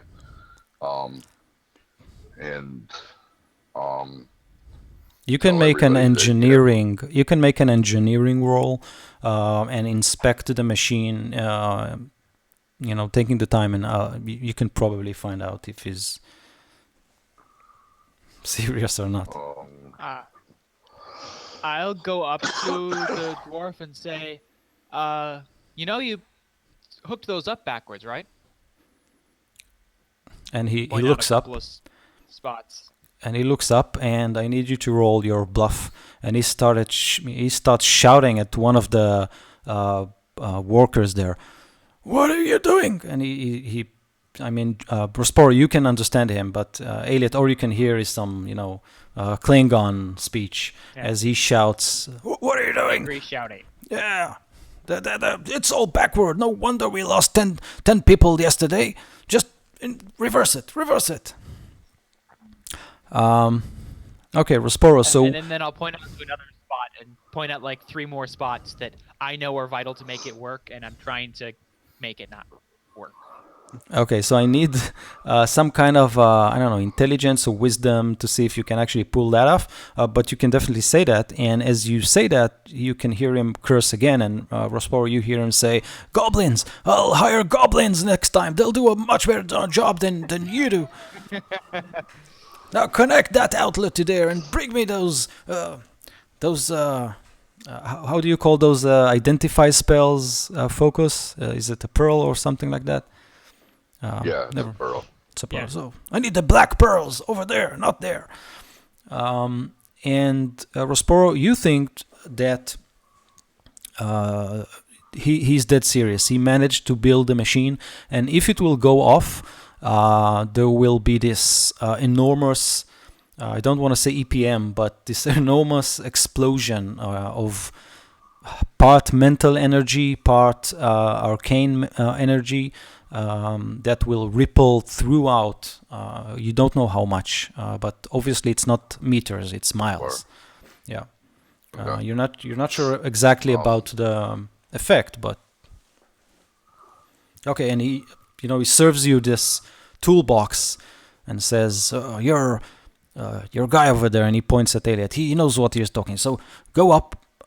You'll hold that line. I'll hold this one, and then we'll connect it, and then it will go off, and then we're done, and I can escort your guys wherever you can take him to Gracklestone. Oh no, Gracklestone. They don't want me there.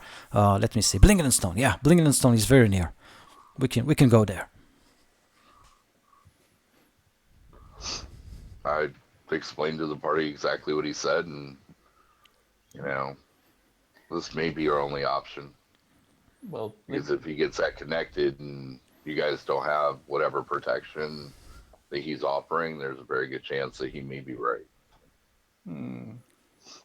well, he sounded a bit mad when he said Blinkenstone is near. Jimjar mentioned that Blinkenstone is like 30 days away. And Jim Jar looks at you and says, 5. What are you doing? This guy's obviously mad. Come on, what is this on his head? And look at his hair. They're all crazy. We're not listening to them, are we? And you, Rosporo, just drop that toolbox and let's get out of here. Maybe I should just help fix the machine, looking down at my axe. I say, no, he just needs a couple of improvements, and I'll grab a tinfoil hat and pick up the tools and go in there and try to take as much explosives out as I can. Jim Jar eyes are. And he looks at you, Verendis. My problem You. is Prospero wants to see if it really will work. So Prospero goes and fix whatever alien is breaking, going right behind him. Yeah, and I'm trying to look like I'm fixing, but also removing all of the explosive parts. Jim Jar looks at you, Verendis, and says, "You're the only one who's sane here. Come on, help me. Look at them. They're actually helping him. Dude, what is it that they're building? Is it... What's going on? Why aren't we going home?" I'm Seeing like him keep whispering to talking. him. Oh. I don't think they're really helping him. I'll yell out to him in thieves' camp. Say, "Shut up! I know what I'm doing." It's gonna be okay, Jim. I'm hearing That's that for days now. So, Elliot, I need you to make a dexterity check, or not check. Yeah, check. Just to see that you manage to climb to the place that you want to climb. And you kind of start to fiddle with the cables as you do that. Rosporo, are you doing the same? Are you trying to sabotage the machine, or are you doing what? No, I'm actually trying to make it work. Okay, great. So I come out, take you, then you come back in and put them back. Yeah, pretty close. Okay, so Rosporo, you managed to screw some wires in, and all these, Clockworks machine that you're very skilled with fixing. So I need you, Rosporo, to do your either engineering skill or whatever you do to fix things.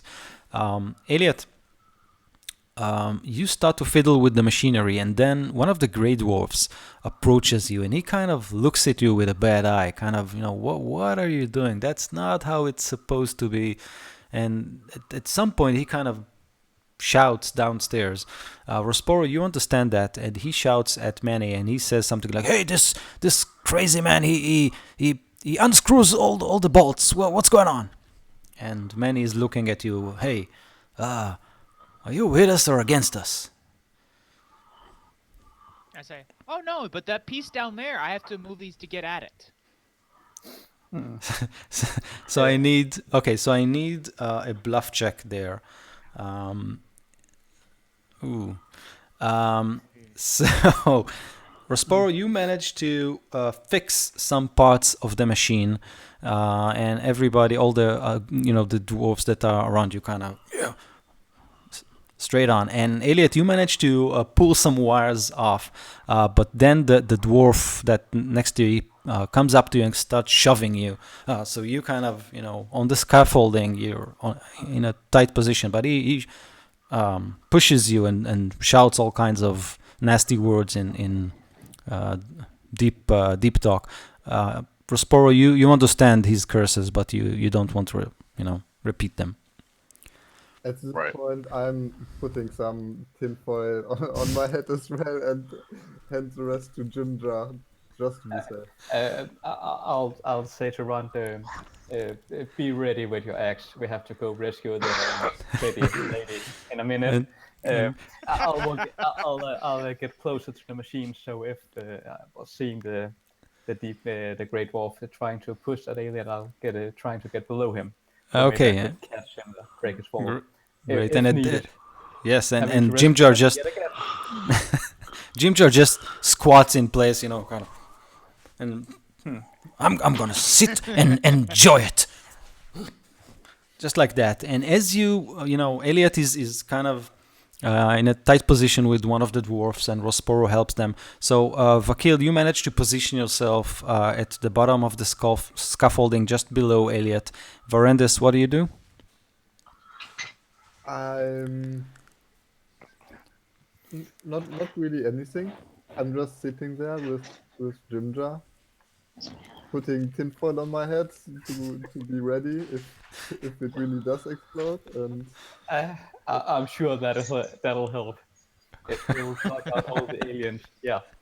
Okay, and great. Rosporo, you want something, Sarith? You want Sarith to do something? That's up to you. You can help me, yeah. Okay, so exactly, he does I just can that. look at him and tell him, hey, go ahead and tighten that bolt, or do this Okay. or do that. I figure he's competent enough to do small, menial tasks. Sure. So Rosporo's part of the Who knows, machine maybe is next year he may become a tinker. okay. So Rosporo's part of the machine is getting better and better and closer to a working state, while Elliot's part is being torn apart. At some point, the dwarf And I'm trying to becomes. just break or lose pieces as so that they can't just reconnect wires. So the dwarf kind of grabs your arms and starts shouting, and this time you think he means business. So if you won't do anything, he'll probably try to push you, from the scaffolding. So what do you do? I will try to trip him and push him off the scaffolding. Go for it. What is that going to be? A push or something like that, or just a 10. Yeah. Just make a Yeah, it'd be a strength good check. attack. Okay. Yeah, Okay. Not so much. Yeah. So Would you be against his dex. yeah. So right. You can choose between dexterity and strength. Not sure. Oh, Okay. well then I would do No. It would be dexterity. no. It would be against. Oh, the yeah. other person. Oh. Might be against the Durgar So dexterity. he gets a dex check. So if he scores higher than the dex or the Yeah. strength, then it's unsuccessful. Okay, so you manage to. Oh, so that's a dex. Okay, so you manage to kind of move your body aside just in time when the dwarf pushes as hard as possible, and you manage to trip him. He kind of find himself out of balance, drops, and then swings in midair and poof, grabs the scaffolding in the last minute, and he looks up at you like this, and he shouts around. And Rasporo, you hear, I just shout out, "Be more careful!" and Rasporo, you hear the dwarf cries something like, "Did you see what he did to me? He tried to come. He's a traitor. He's not in it with us. Help! Help!"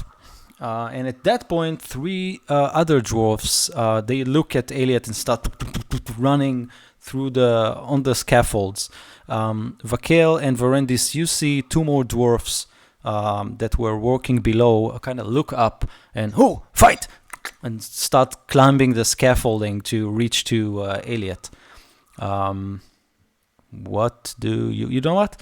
At this point, I think that initiative is needed. Yeah.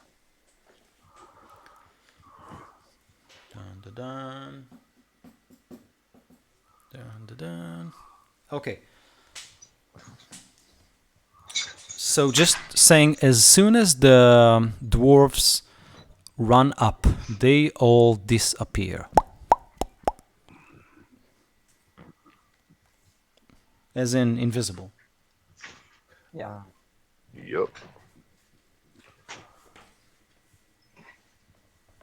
Okay. So we have an initiative order. Yes. How do I sort it? Numerically, The little gear Oh yeah. should let you. Yeah. Great. There you go. Very good. Okay, so at this point, with all the dwarves being invisible, and Rasporo, you're the only one. I mean, Manny is the only one who seems very obsessed with his work. You managed to keep him occupied, and he's working with you. But you notice the riot and all the shouts around you. So with that, Elliot, what do you do? I am going to try to hide. Okay. So it's dark, but all the others have dark vision. So you'll need to find some. Yep. Okay. So I'll try to, get up a level or something, or try to find a spot kind of around a corner, try to hide Great. in, and then try to be very carefully looking for people to walk by. If I hear footsteps or something close. Okay. So roll. I needed a climb check so you can make it upstairs, and you go up to the top level of this tower. And as you kind of spider climb your way to it, you actually manage to see that there's a hole inside at the top, and you can see the clockwork machinery go down, and you can see this conduct stone, like a ruby or some kind of a gem, with all kinds of wires go through it, and the gem pulses with arcane power, and you think it powers the machine. So disarming that part might be very useful if you want to shut down the whole machine, but you'll need to work on it. So you managed to go up. Anything else you want to do? You can hear the dwarf. I guess You try don't to, see them, but Okay. How far? So it's in a hole. How far down in that hole is the gem? so it's 5 kind feet, of like 50 feet? no, it's kind of 2 stories down. So the egg that's standing, Okay. it's hollow, and you need to. So I'll try to tie off a bit of rope and get as far down as I can towards the gem. Okay, great. So this is what you do. Great, Verendis. You see all the dwarfs that were running past you kind of disappear, but you can definitely hear them tum, tum, tum, tum, tum, go up on the scaffolding and shouting all kinds of nasty words. What do you do? I am going to cast this, and I want to make the machine shoot out some sparks from a specific place, and I'm like, guys, there's something wrong there. And- Out, and I awesome. think you should look at that. Awesome. So you managed to make some sparks go out of the side of the machine, kind of, and 2 dwarfs just re-emerge to their visible selves, and they look at one another, and they do something like this, and poof, they grow to twice their size. And they run to that place and start, patching it up, lifting heavy metal parts and nailing them to that area. So that is actually very good. Okay, so they are working on it. Anything else you want to do? I tell Jimja to be ready to help Elliot if push comes to shove, but I not, am not just- doing anything. I'm just sit here and enjoy it. Yes, this is exactly what I'm gonna do. Enjoy it. And you're talking with me with a tinfoil on your head. I had to think, but again, maybe it would be a good idea to put that on your head actually. But it's a good idea to sit back for now and see if he can get out of that alone. Let's not Okay. just get in trouble for no reason. Okay, so at his turn, Jim Jarl shouts up, Elliot, only 3 to go. There were 5s going up, and 2 Verendis made them work on something else. Just be careful not to fall, even though I'm gonna enjoy it. Vakil, what do you do? I'll start out to Jimjar. I'll bet 5 gold that he doesn't fall. Ooh, wagers! Love wagers! And he pulls out his note and starts. Then I'll go and try to break the scaffolding that the invisible ones are climbing up on. So I'll have Okay. my new axe out and trying to just attacking it, breaking it down. Go for it. Since I can't really see them, it would be hard to attack them. Okay. Ooh, and good damage. Oh my god. So you Hopefully I put managed. down part of it, yeah.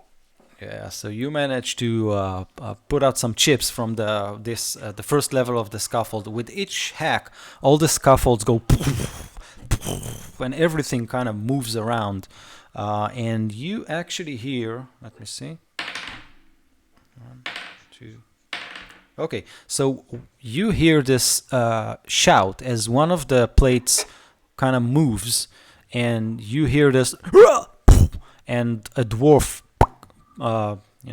is visible again on the floor, kind of splattered on his back, and he kind of and then he looks at you as you chop off the scaffolding, and he climbs on his feet, and then Jimjar shouts, Elliot, just 2 more to go.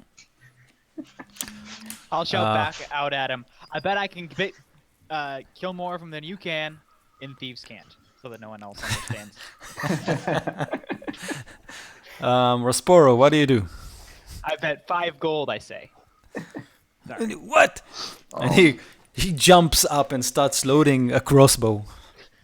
At this point, I'm going to continue to keep working on the machine. Oh, cool. So Unfortunately, that's his character, so. no, that's fine.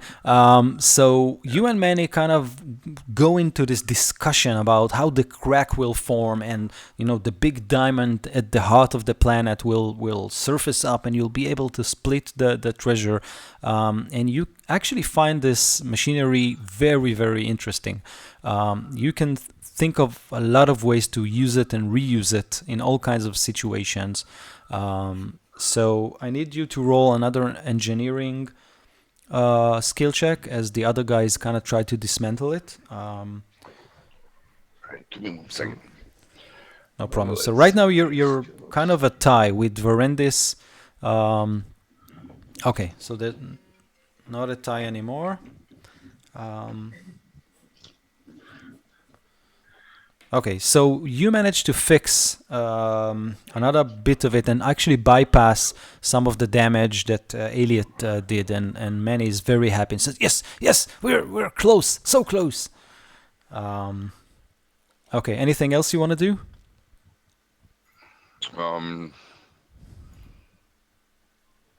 Just tell my servant to go ahead and keep working Okay, on and you the machine.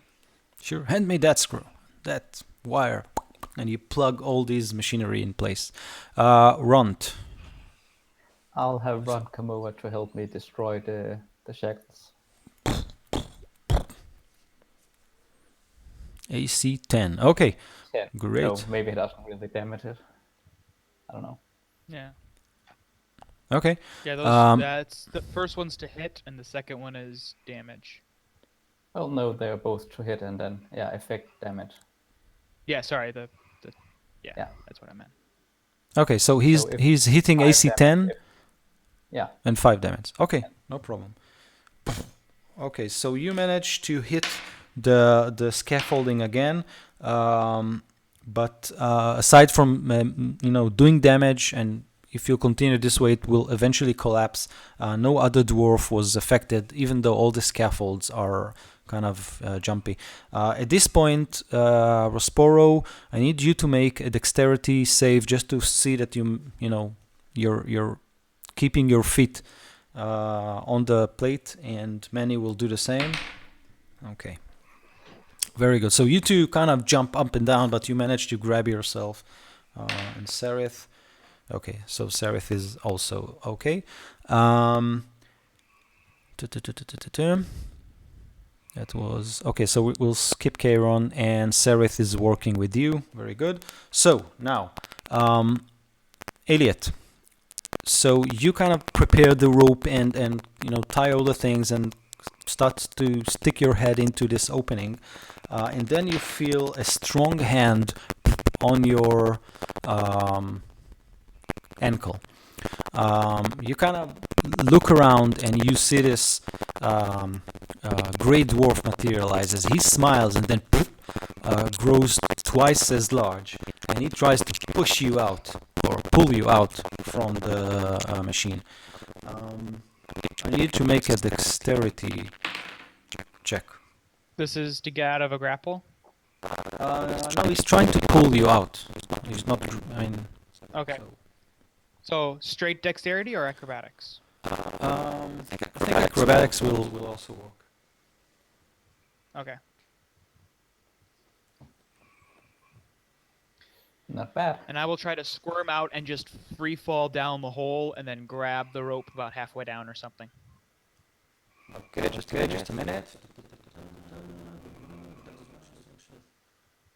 Okay, so he has an advantage over his strength. So he tries once more to push you, pull you. The first push was very good. Second one even less good. So he kind of struggles with you. Let's go. The other one, he curses, and the other one simply. Oh, I'm noisy. Very. So. Yeah. That go. Wait, let me fix it. Better now? No. A bit, but still. Yeah, we had it last time. Much Yeah. better now. Better now? Yeah. Yeah.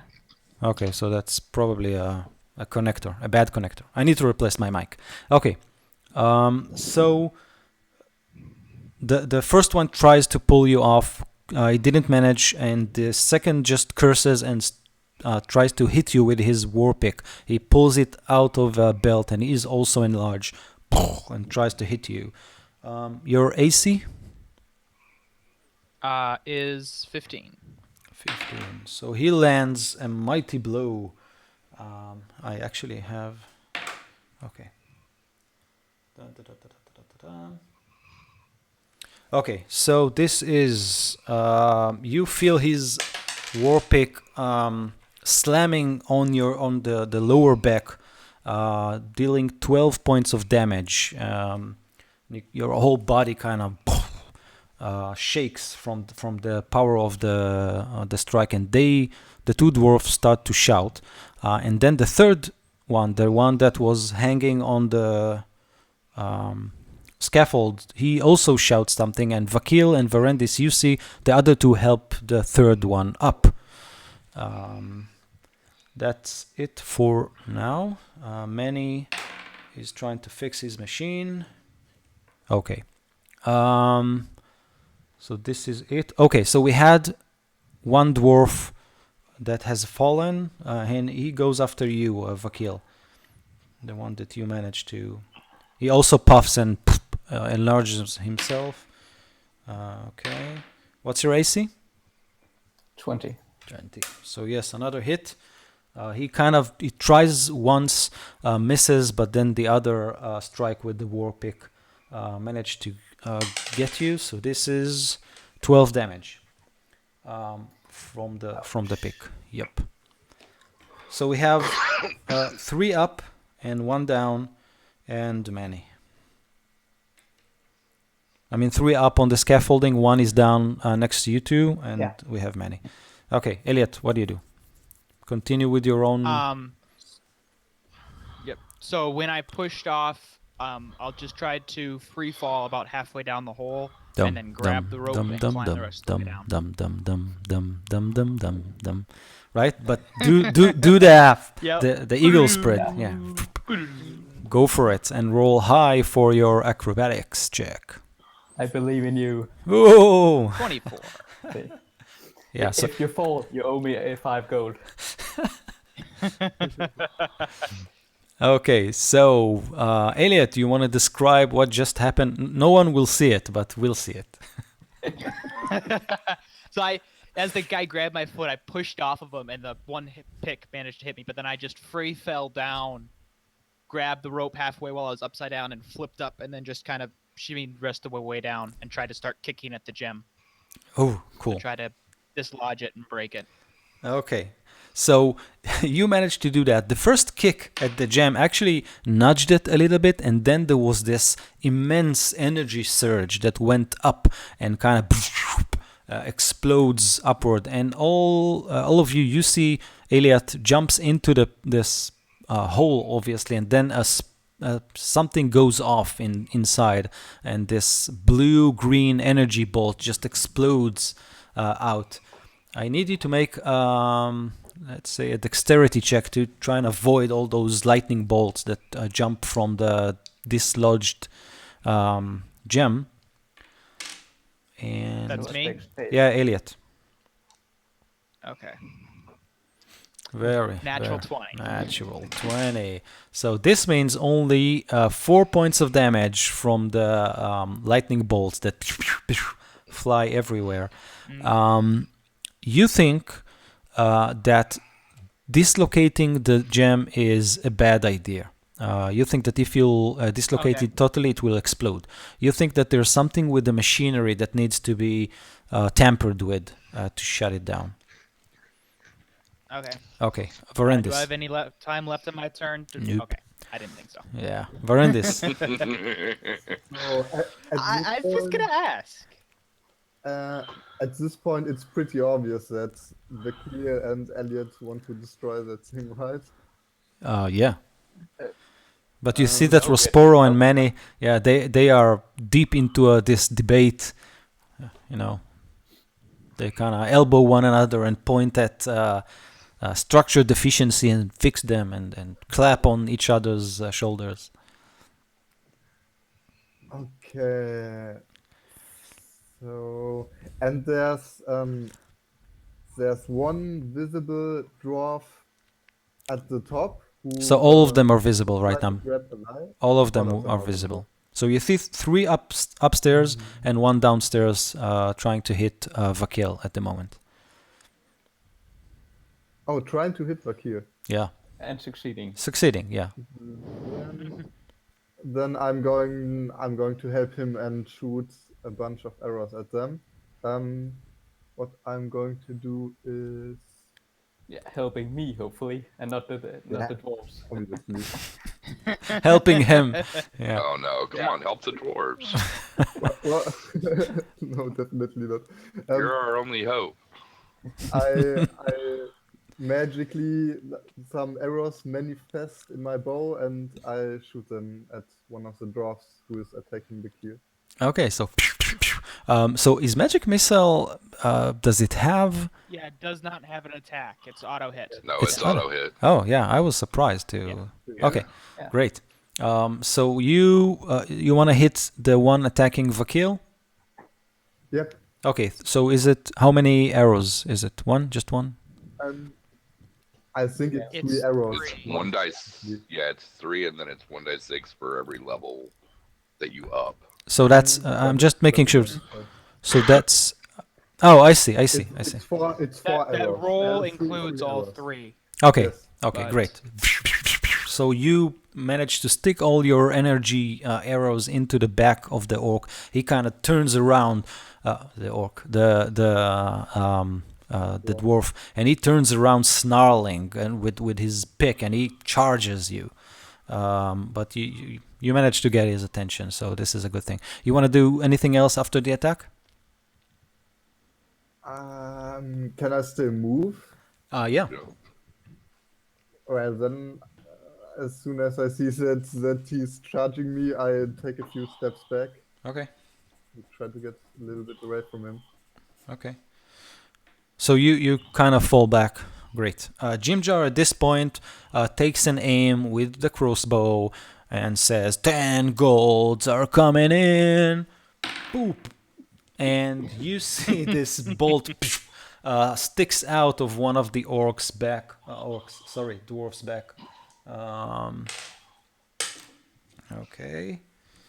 This is up. The dwarf shouts and kind of trying to, remove the bolt that sticks from his back, while the rest of them, tinfoils and all, kind of try to help him.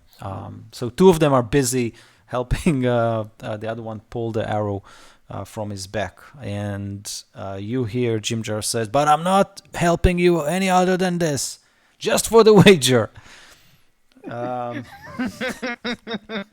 Well, you haven't killed any of them yet. I'll do that. I'll get to that. And he kind of, loads another bolt inside. So that was Jimjar, but he's still sitting. Yeah. So, Vakil, what do you want to do? He's sitting down shooting. bolts. Yeah, he kind of, sits down and. I'll go into a rage, Oh. and then I'll charge after the dwarf that hit me earlier. Okay. Get back here! I'm not done with you yet.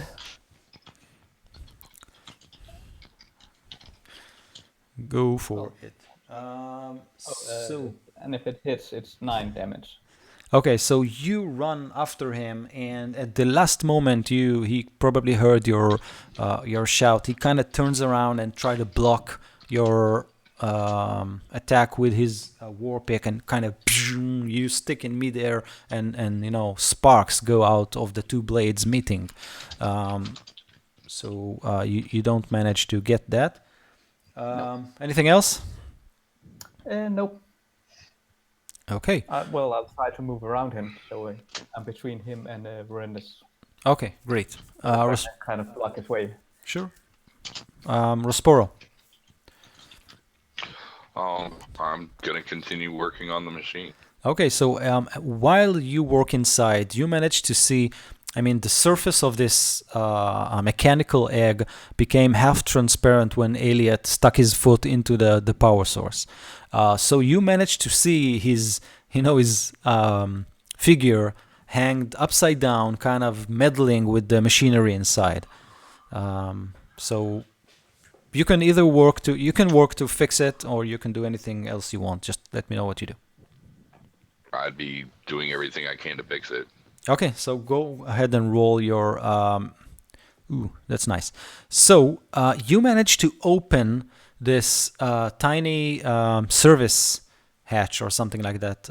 You open it, and Elliot, you see Rosporo's head kind of looking into, you're from the top, and he opens the hatch over here. So you two, your gazes meet, and Rosporo, you manage to send a hand and fix the stone that he just dislocated, and it's back in action again. Okay. And many looks at it and says, "Oh, great! But what is he doing inside without a foil on his head? That's brain damage, I'm telling you. Very dangerous." Anything else you want to do, Osporo? No, I'm just, like I said, I'm doing everything I can to fix whatever he's messing up. Cool. Runt. I'll tell him to keep trying to bring the dwarves down. Okay, go for it. So hit it. Cool. Oh, AC 9. Oh, 9. So 9, he kind of chops at it, but it's not enough to, to do some, major damage. But he's into it. Okay, so Sereth, I'm assuming he's helping you, Prospero. What? Okay. I'm sorry. Sereth turn. I'm assuming he's still helping you. Oh just he's still helping me. He's gonna Great. continue to do that. Okay, so the 3 dwarves up, they kind of make this. They help each other go up the top of the egg, and they send hands. They can't reach you, Elliot, but they decide to start and pull at the rope. So you're hanging from the rope, kind of meddling with all those machinery inside, and they start to push, and you feel yourself go up and up and up. What do you want to do? I'll let go of the rope as soon as I start going up. Okay, so you let go. You find yourself standing in the middle of this, mechanical egg, and they curse as the rope flies in, and then you hear them debating. Rosporo, you kind of hear them because they are half shouting, and at some point, they're basically debating of how to pull him out without damaging the machine. And at some point, one of them cries, Manny, he's in the machine. How do we put him out without damaging anything? And Manny looks at you and says, well, he's your friend. Just tell him to get out and let's be off with it. Okay. So I look at him real quick and I'm like, what are you doing? What are you doing? Get out of here. I'm like, I just look at him. You want to die? And then I'll use my mage hand as well and just start ripping all of the wires I can find out from there. So I got 3 hands going, pulling things off. And the dwarfs, no. Actually, if that's the case, then I will go ahead and cast command and tell him to stop. Stop! Okay. So is it a wisdom wisdom save? saving throw? Yeah. Well, Okay. that would be on Rosporo's turn. Yeah, that's true. It's not his turn. Yeah, okay. But that's what you're doing. That's fine. That's fine. Okay. Yeah. So, and we'll keep the save as well. Yeah, you wanted to. Yeah. Okay. You actually see the 3 dwarfs. They shrink back to their size so they can actually go through the hole. But since they're short, they actually hold each other's feet as they try to, 3 ants, they try to pull you out. So they'll need to do some dexterity checks to make sure you're not making a pile there. So that's, oh my God. Okay. Oh my God. So, they all failed miserably. So what happens is that they try to pull one another, and then you can hear one of them, wait, I'm not holding anything, and they all fall into the machine inside. So you kind of find yourself, stuck with 3 dwarfs. All of them are upside down. You are you're standing. Yes, I landed right. Yeah, so, and there's an awkward moment there, and then they all try to scramble and get up without destroying anything, and it takes their movement and action. So, a lot of action there. And Rosporo, you actually get to watch all this from your tiny service hatch, which is kind of fun. So that was the three dwarfs, and then we have the one below. He's trying to get at you, Vakil. He's shouting something in his language and misses you completely with his pick. Elliot. Well, it was just Elias' turn. Oh, right. Yeah. Right. Well, I didn't really. Yeah, I was ripping stuff off. So we had If I have anything, yeah, because they fell in afterwards. So you kind of it'll be skipped Verendis' all of us. So Verendis, Jimjar, me. So no, and Rosporo, no. Okay, so let's do it. Verendis. I I showed the one dwarf is still charging me, right? Yeah. Well, I blocked his way. Yeah, Vakil blocked him, but you can actually see him, so. Um, first of all, I'm asking, you can't just blow this thing up. You're gonna hurt a lot of people. You can't just use an explosive like this. So you're asking who? The dwarf in front of the kill. Oh, so he kind of looks at you confused, and mutters something in his language, and Rosporo, you can hear him say, what is he saying? And he continues to charge Vakil. I draw my bow and shoot at him then. Okay, so that's 11. So the arrow just skids, and Vakil, you can actually hear the arrow right near your ear, kind of as it goes by, but you don't make it, not this time. Anything else? Nope. That's Okay. all I do. So Jimjar, kind of, annoyed, he throws his crossbow again with, where did it all go? That's not fair. Anything to win a wager. He just pulled them all inside. Vakil, what do you do? I'll attack the dwarf and fail. Bing! So you two kind of ding, ding, ding with your war I pick got and distracted by the arrow. okay. Anything else? No. Rosporo, your command spell kicks in right now with Aliet Okay. failing it. So he stops moving and he stops, right? You're not pulling anything. For a round, he stops, I believe. Yeah.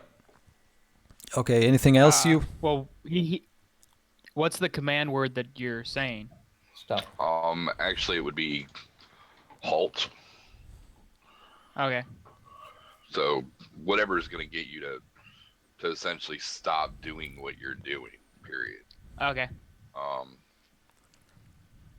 Okay, great. So at that point, Manny looks at you, Rosporo, and says, "Oh, great job, but that's a lot of damage. What are we going to do?" And he kind of, he asks you, how do you want to coordinate the efforts between you, Manny, and Sereth?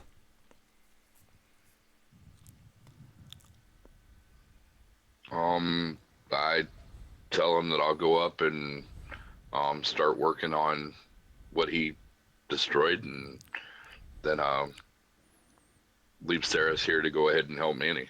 Okay, that's a good idea. So I needed to make a climb check because the two orcs are trying to bring down the scaffolds. So you kind of try to move up on the while everything is going up and down.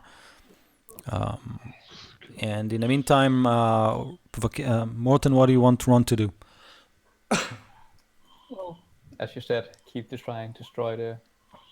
Okay, so Rosporo, you kind of climb up, doing it very, clumsily, and then one of Ron swings at the scaffolds.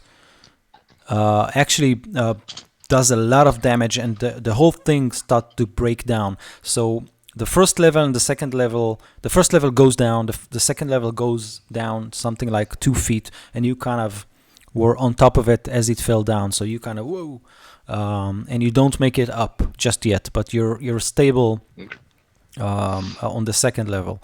So that was Rosporo, that was Ront. By the way, Ront feels that 1 or 2 swings and the whole scaffolding goes down. Sareth is helping, so now we have 3 dwarves. So the 3 dwarves will basically try...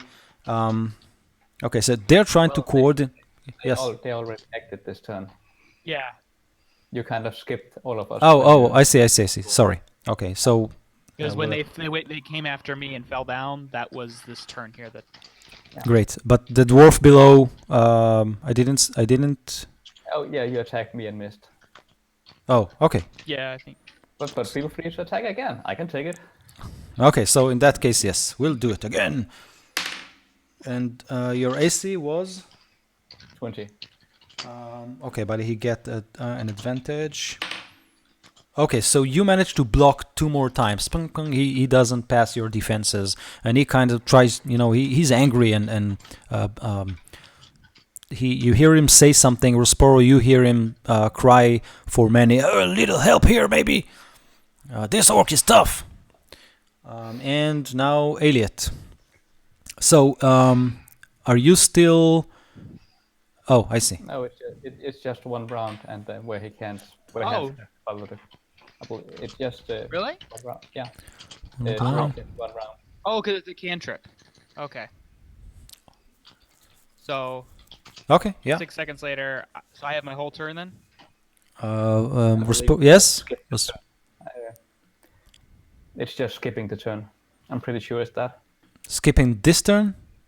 Yeah, well, Yeah. when you say hold, Yeah, then it's right. just doing nothing for 1 That's- round. Yeah, that's correct. Okay, Okay, yep. and Blue Verendis. would skip me here. Okay. Well, I'm just shooting at the dwarf again. Okay, go for it. 13. Not. Oh, no. 13 doesn't make it. So another arrow flies. Jimjar actually he tries also on that single orc. He's sitting there, loading his crossbow,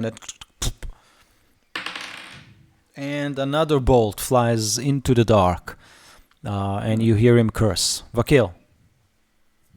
I'll say, stop trying to hit me! And then I'll attack the... 2 of them, firing arrows at you. Yeah. Ooh, Oh, 10 okay. damage. 10 damage. So this is the orc below. Yeah. The And dwarf. with my new shiny battle axe. So you open this nasty gash from his shoulder to his breast, and he kind of shouts in pain and backs off a little bit. And Rosporo, you hear again, help! Anything else, Vakil? Nope. Rosporo, what do you want to do? At this point, can I tell whether or not the damage is too extensive? You look. At It this looks. point, it's really kind of a lost cause. It looks as if Elliot made a nasty. He managed to pull a lot of wires out. If you'll get up, you might be able to fix it, but it will require you to get up and into the hole. Okay, so let's try and do another dex check. Okay, so this time you manage to pull yourself up, and you get to the top of this egg shaped construct, and you can see Elliot inside, kind of in the middle of pulling out this wire, and the 3 dwarfs are kind of around him, and you insert your hands inside, and you start fixing and tightening bolts again and connecting dislocated wires, and you manage to fix it. Okay, so it goes like this: 2 more fixes and the machine is ready to go. And if Elliot managed to, or anyone else, so it's the first one who gets to 2 fixes or damaging the machine gets to decide if it's working or not. Okay. So this was Rosporo. Ront? Rond will bring down the rest of the scaffold. I Come hope. on. Oh, or 6. throw his not. axe away. Or a piece of it fall down on his head. It was a 1? Yeah, a fumble. A fumble. So you decide what happens. Yeah. Oh, well, he was trying to hit and a part of it fell down on his head. And he was kind of. standing under it like that. Oh, damn it. So just a piece of board fell on his head. Okay, he sits there kind of dazzled. Okay, great. So Kairon, Sereth. So we're back to the 3 dwarfs, right? Okay, so they look at Eurosport. They look up and look at the still held elf. What should we do? Put him out? What are we doing? I yell up, pull him out, pull him out. So they kind of try to push him upstairs, and they kind of expect you to grab him and pull him out. What do you do? Do you help them, or do you just let them work on it? No, I'm gonna let them deal with it because I'm still trying to fix the machine myself. Okay, great. So there are 4 people, right, inside of this cramped place. Everybody are kind of squeezed, trying to fix things, break things, and get out of things. And at this point, the orc below, he tries again against Vakil. Nothing. You block his attack. It's Elliot. amazing how often they turn into orcs. Yeah, that's in my head. I'm sorry. I'm sorry. Yeah. It's okay. So I'm being lifted up. I'm basically at the top of the this So yeah, so opening you now, so right you next to Resborough. yeah you get control back on your body, and you kind of face to face with Resporo, and they push you up. You're standing on their feet, Okay. on their hands. I will grab onto the top and try to kick Resporo to drop him down into the hole Okay, go for to it. try to dislodge him while he's holding on. Okay. Is that just a strength check, I Yeah. suppose? Yeah. Okay. Better. Better. Yeah. I need Resporo's dexterity check, right? Mm-hmm. So you kind of fight your way, inside these eggshell things, and at that point, Jimjar cries, look out, it's toppling!" And you see that everyone who is outside and inside, you feel this whole egg-shaped thing kind of starts moving left and right, probably because of Vakil's and Ron's, or maybe Ron's attacks on the scaffolding. The whole thing starts kind of, and 4 people shouldn't be at the top of this structure. Yeah, so Resporo managed to hang on, and you see him sweating, fixes. I will grab my hand crossbow and try to shoot the gem again to dislodge it just a bit to try to zap everyone who's down there. Okay, go for it. So you're. Natural 20. So wait a second. Is this the second thing that you're trying to do? Oh, right. So the first one was an Essentially, action, right? attacking me. Yeah. Oh. Right. Yeah. You can't do it, right? The first. Yeah, it's not. Well, Okay. he can save the crit for next round. I'm sure. Yeah. I held the first check, so I must leave that one hanging there. Okay. So that was Elliot, right? Yeah. Yep. Dun. So Varendis. I think you're muted, Rendis. Oh, sorry. Since I'm still You can see the whole there? structure. okay, I can see the structure moving, but I don't really see what's going on in there. So No, you hear shouts and screams and people fighting. Yeah, I guess I would just attack the one. Right So in you, front you of can me. actually, you know what, before that, roll your perception, because you're trying to look and see what's going on. Roll your perception, and if you roll high, there's something you might be able to see.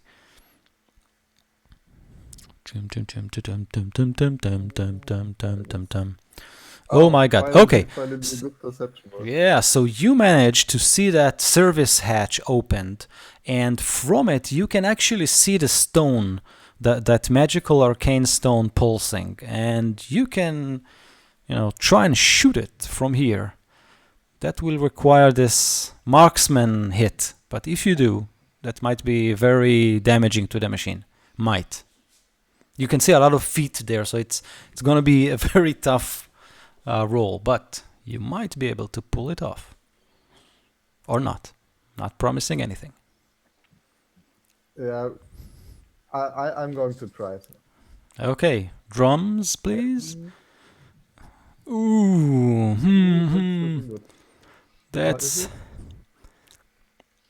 That's a 19. So, you managed to shoot your arrow through that hatch. You actually managed to almost pull it off. The arrow sticks in one of the dwarf's feet, and you hear this scream.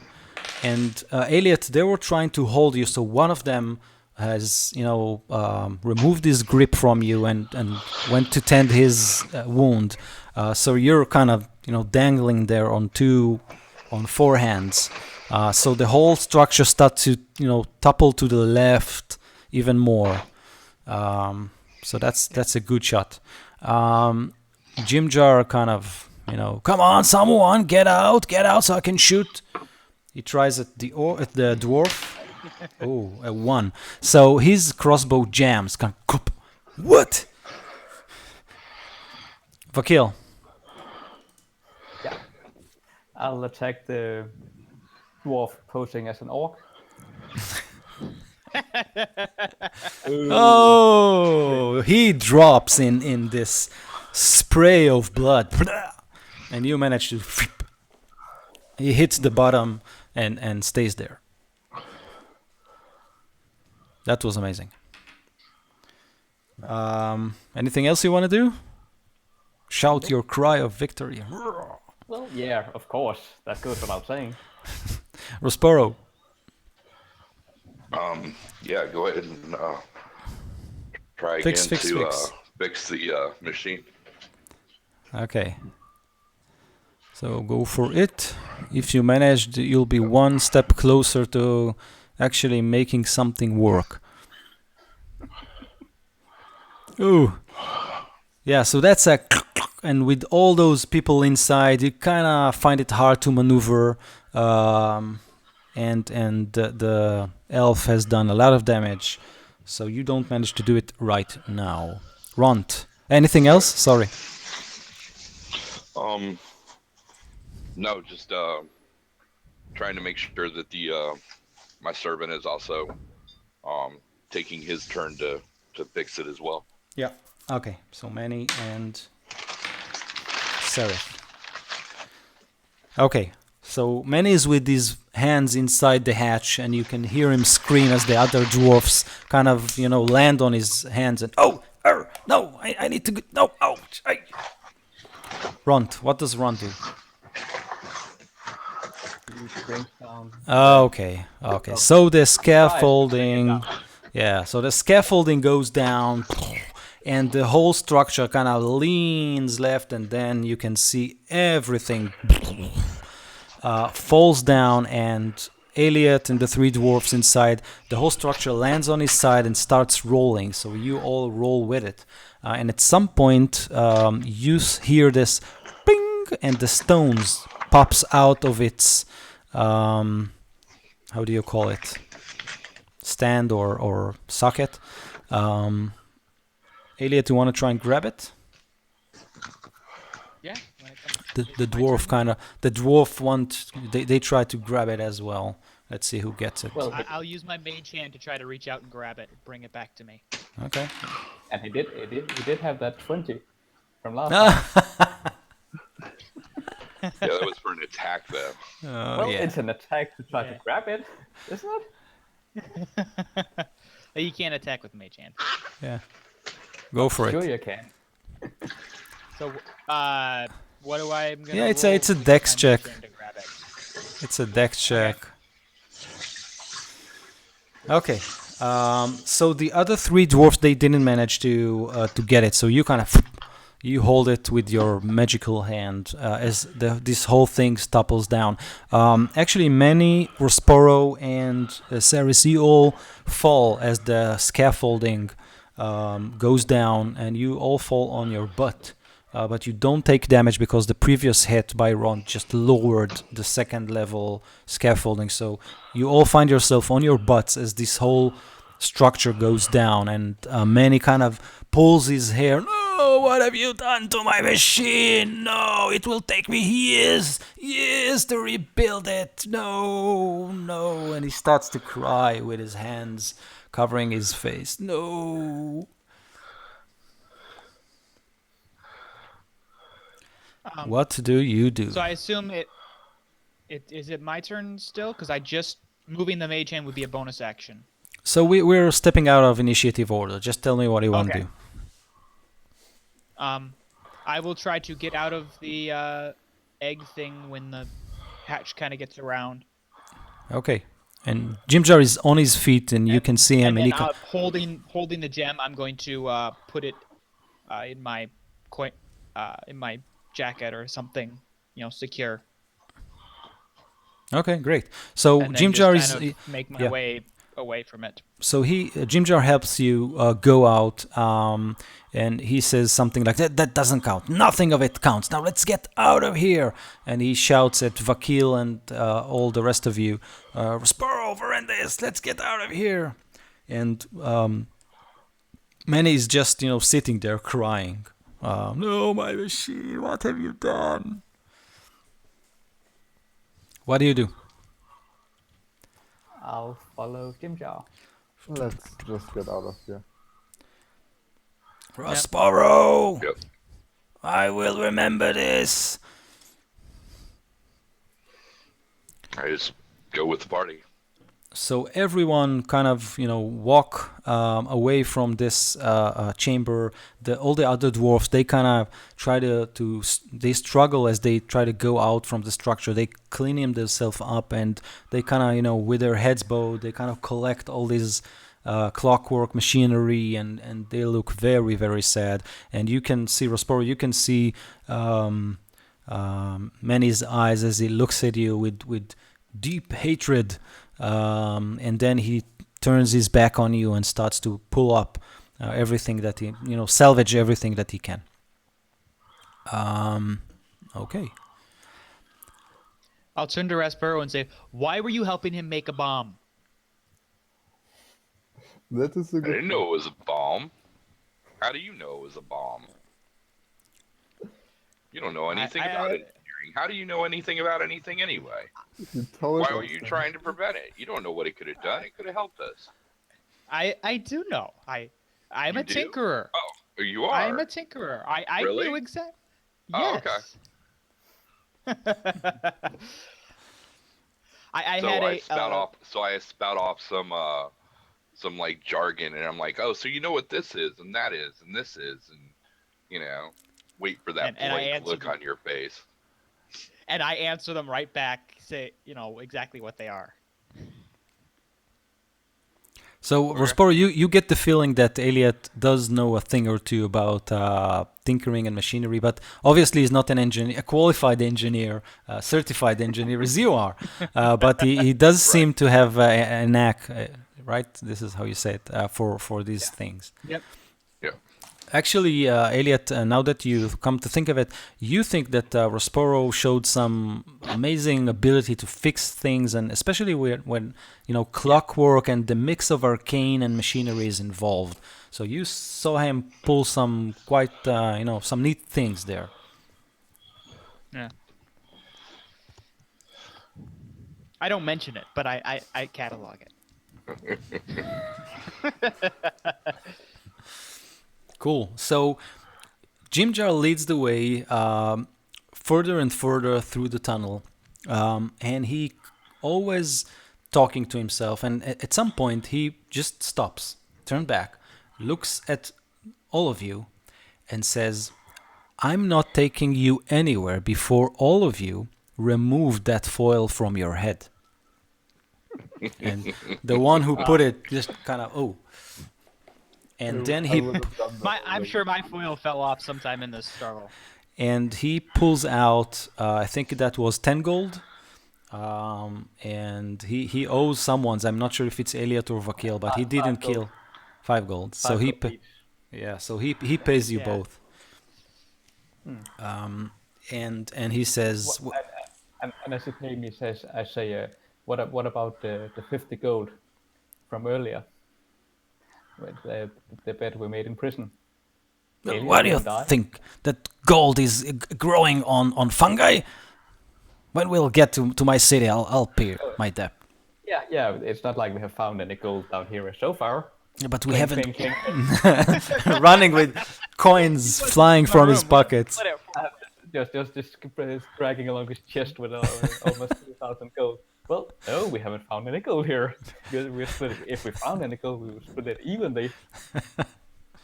Yeah, well, I was about to talk to you about it, but right now the most important thing is to get to the Dark Lake and get a boat and get to Blingdenstone and get rid of all of you crazy people. And he just wanders off into the darkness again. Okay, so at that point, you all continue with this difficult trek. You continue for one more day. Uneventful day. I need Morton to remove or. Yeah. So how much rations do we have right now, group wise? A bit over. Yeah, for 5 days. And a bit. So we have 5 days. Yeah. And Okay. just a bit more. A bit more. Okay. You managed to find this place to rest, and eat a bit, drink a bit, and just relax. Let me know if you want to do something or should we continue? Could we check for any food along the way and water Yeah, and make a survival check? sure. So while you do that, it's since you're doing it on the move. Yeah, that will be with a disadvantage unless you have some ability Oh, that negates well, it. I have the background that says I can. I can't remember what it's called. Okay. Some feet. Oh yeah. Yeah, no, can find fresh food and water. Great. It says one other creature. Okay, so you managed to collect some, to forage some. So roll the necessary rolls and add them. So yeah, 4 and 3. Okay. Great. What I'm going to do is I'm going to bond with my new longbow, Okay. and yeah, that's it. Great. Very good. Okay, so you can see Verendis with the bow on his knees, and he kind of part praying, part muttering strange words, and you bond with the bow. On the second day, you walk when suddenly Jimjar stops you all, and he looks at you and he has this big smile on his face and says, "Look!" And he kind of stomps, and you can hear the wet thud of his feet on the ground, which is muddy. And he says, "We made it! We made it! We're at the Dark Lake." And he takes you through this winding tunnel that suddenly opens up. And when I say open up, it opens up. Think about it as you go into this cavern, and suddenly you don't see its ceiling, and you don't see the walls that surround you at all. It's like this huge place under the earth, and all you can see is this very narrow strand of sand or mud stretches across the side of the chamber, and from where you're standing to the end of where you can see this huge dark body of water. Think of an underground ocean. And it's pitch black. You can see because of your dark vision, but then again, you can only see to your immediate surrounding. If this was daylight, so you'll be looking at, standing on a beach and looking at the vast ocean. This is how big it is. And Jimjar says, and he points across, the sandy beach, the muddy beach, and he says, if we'll go something like 6 hours in that direction, there's let's call it a settlement of these fish folk. They're not hostile. They're okay as long as you don't provoke them. And we can rent or pay for a guide there, and he can take us to the other side. And from there, this is a big shortcut. We'll travel for a week instead of 2 or 3 weeks, and then we can get to our to my city, and from there the surface. But we need to think about it. We can go to the that direction, the muddy road, or we can build a raft and kind of slush our way toward the city. What do you think? These fish people, are they friendly so we can buy passage? Yes, they have this strange settlement they've built above water. It looks like a reef with nettings all around, and we can actually trade with them as long as we don't insult them or do something funny. They're not hostile. They're mad, like you. So you'll get along. Well, okay. Well, your last shortcut didn't work out too well, but let's give it a shot. I would prefer actually getting on a boat instead of some raft we built. That's not the. I- Okay, so we can walk it off then. Okay, so just form a line and don't touch the water because some creature lives inside. A lot of tiny fish with big teeth. So we don't want anyone in the water. Just follow me in a tight line and everything will be okay. And at this point, I need your marching order. Who goes first and who goes last, etc. So you can actually maybe we can arrange the icons. I'll arrange it. Okay. Just so tell me who's first. Well, Jimjar probably have to be the first one, but I'll go behind Yeah. him. Okay. I'll go up front as well. I will be towards Maybe the you back, can but not my the very icon. back. Maybe you can shrink my icon so I can put it in order without taking up the entire page. I don't see that you're taking the entire page. What icon? The I can't. the big one. Where? Can't see it anywhere.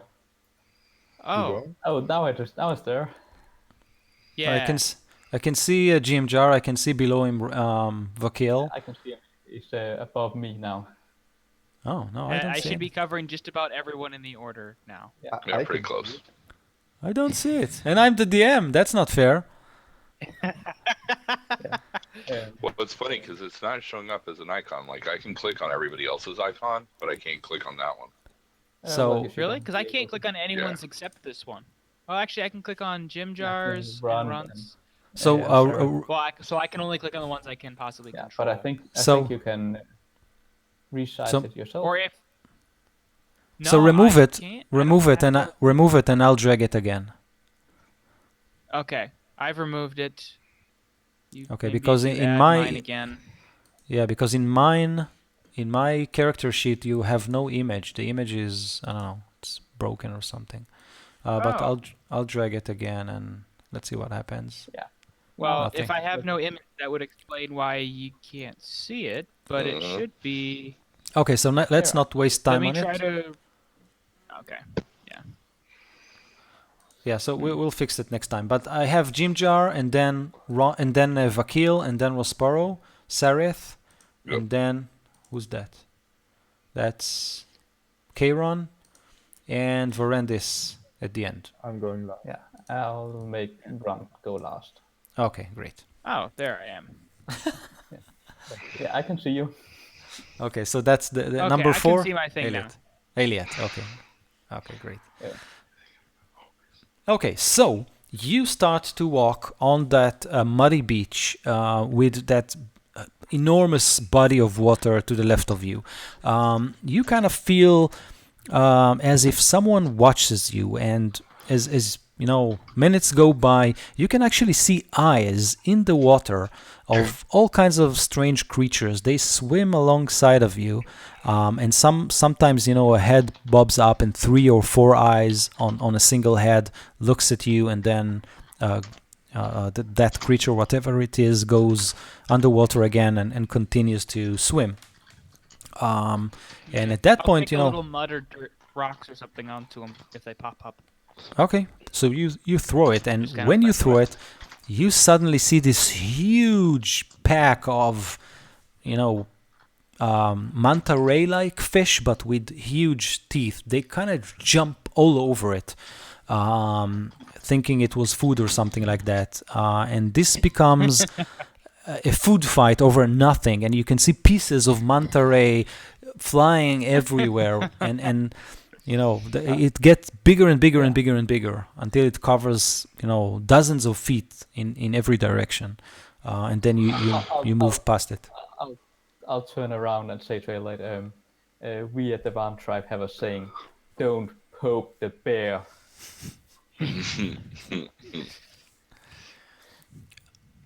I just kind of shrug and keep going. And I need everyone to make a perception roll. Dun, dun, dun, dun, dun, dun, dun.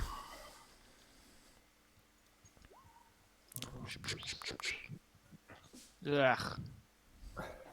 Okay. Well, I'm standing right in front of you, so of course you can't see past me. That's true. Oh. Jim Jar can see, but he's in the front. Yeah. Okay.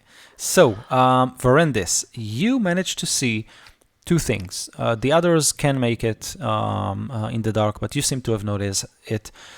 You notice two things. First, ahead of you, you see very, very dimly, very, very far, this group of fish-like creatures. They are holding something that looks like nets, and they are sneaking on that muddy beach that you all walk on, and they are sneaking from boulder to boulder, from shadow to shadow toward you. That's one thing. The other thing is that on the left of you, on that body of water, you see this canoe, or two canoes actually, and on these canoes you see more of these fish folk. And when I say fish folk, imagine this human body, bloated and dark and oily, and from the shoulders up, there's no neck. From the shoulders up, it's a huge fish head with two enormous eyes. They're not blinking, right? Some fish eyes. And on those two canoes, you see more of them, and they are preparing harpoons. You can see them tying them and aiming them at you. All the others don't seem to have noticed anything of it. I'm like, guys, get down. There's some fish people trying to shoot harpoons at us. And I'm like going down a little bit. As soon as he does that, you can suddenly hear and harpoons flying toward you, and nets are thrown using some thrown spears tied to nets, and all of this is flying toward you. And I need you to make your initiative rolls. You can clear the turn order, and then we can put it in again. Just to make It sure. should overwrite anyways. Yeah, but it'll overwrite, but just to remove those ones. Woo! I need to clear it or something? Well, no, Jen, we'll just overwrite it, but Okay. for the next time, That's you can just clear it. So, okay, sorry. sorry. So when this happens, you hear all kinds of voices from their direction. You can hear all kinds of these voices coming from them as they throw all their stuff onto you. And because of Verendis' warning, there's no surprise attack. You managed to avoid that, but let's see where they are going. Ooh, that's a big problem. What's happened right now? A minute.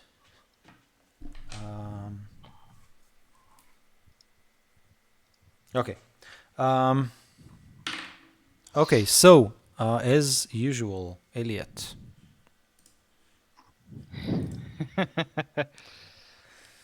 Yeah. Lots of 12s. Yeah. The rend is probably. So they're close how? before me. They're roughly how far away in front of us? Something like 60 to 70 feet. Okay. and they're out on their canoes, so there's some water between us and them, right? Exactly. If I'm understanding this correctly. Yes. Okay.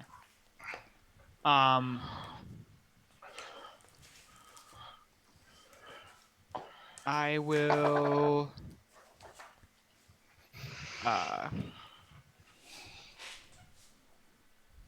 I guess I'll pull out my longbow and try to shoot a shot at them, just trying to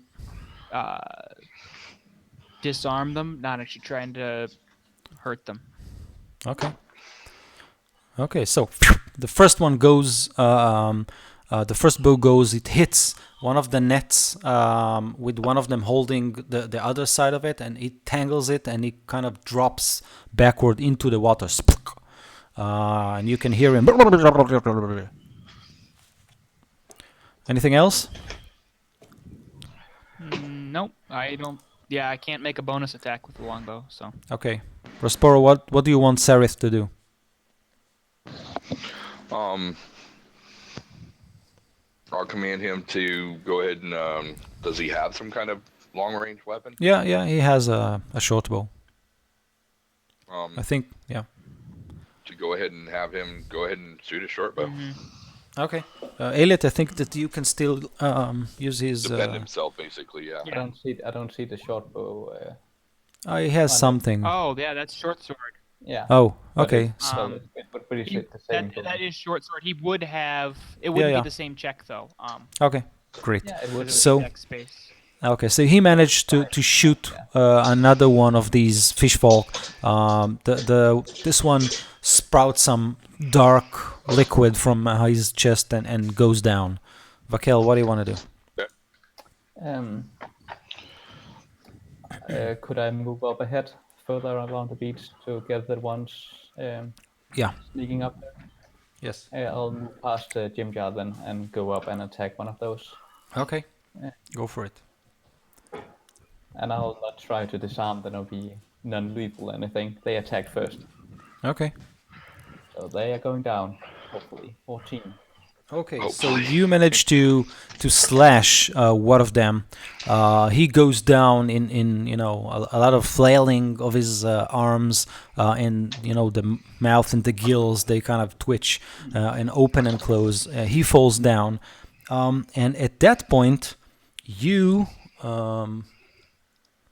see that behind the group that you have just engaged, there's another group, but they're aiming steel blades, and they actually charge the other fish folk from behind. Okay? Varendis, at that point, I told you that you see two canoes, right? So the second canoe attacks the first canoe. And there's a skirmish that going on right now with fish folk attacking fish folk. What do you want to do? So Vakil just... Seems sort of kind of fishy to me. But Yeah. but only one of the two canoes shot nets and Right. harpoons at us. Right. How many fish people are on the canoes that shot at us? Something like 6. 6. Yeah. I'm using my action search to knock 2 arrows in my bow at once. Oh, and cool. Different fishmen. Go for it.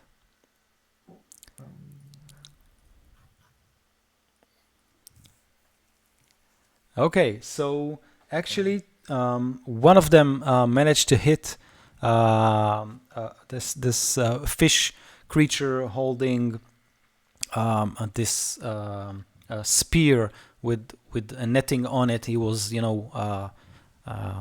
circling it above his head, and you kind of in the throat, and he topples down, gushing blood.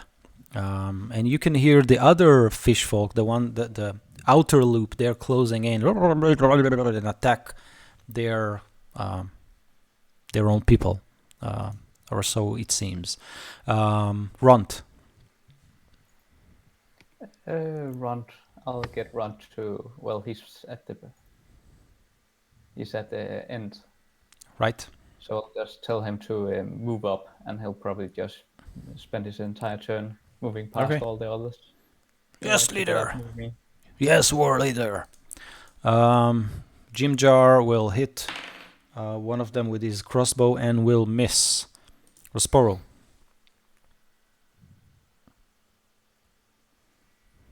Rosporo? They are within 60 feet, right? Yeah. At this point. Yes. I'll go ahead and cast Sacred Flame Oh, cool. once, not twice. Okay.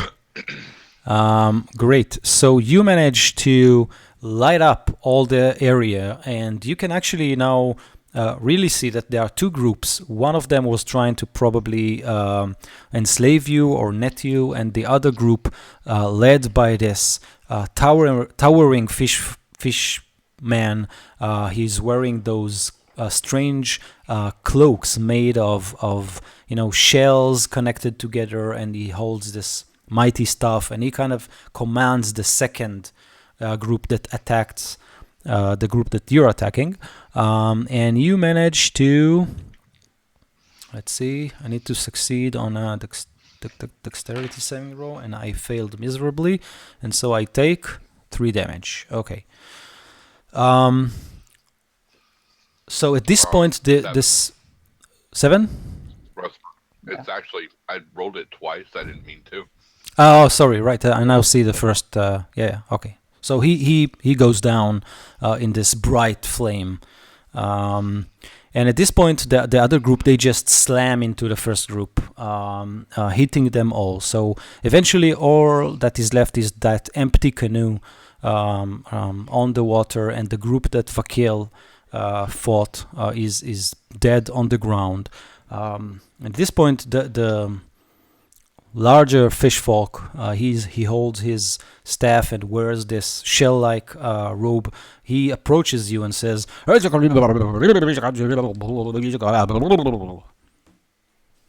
and he looks at your baffled looks, and then he halts and starts waving his hands. And then suddenly you can hear him.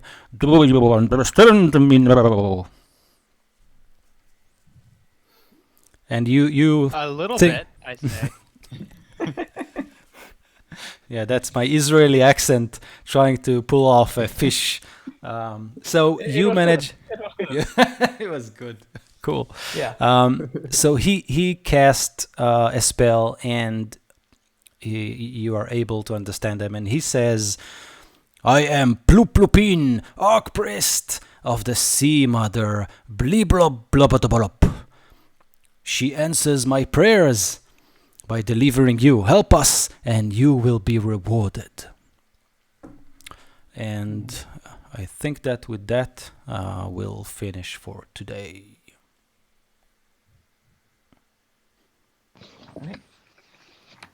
Okay. Okay. Good. Yeah, and you Thanks, Cool. guys. It was fun. yeah, it was fun. What? Oh, You can clear the turn order. You can also close it, but just clear it first, so we don't have this? the old one. Yeah. done. Okay, so thanks, guys. As usual, I'll sum it up.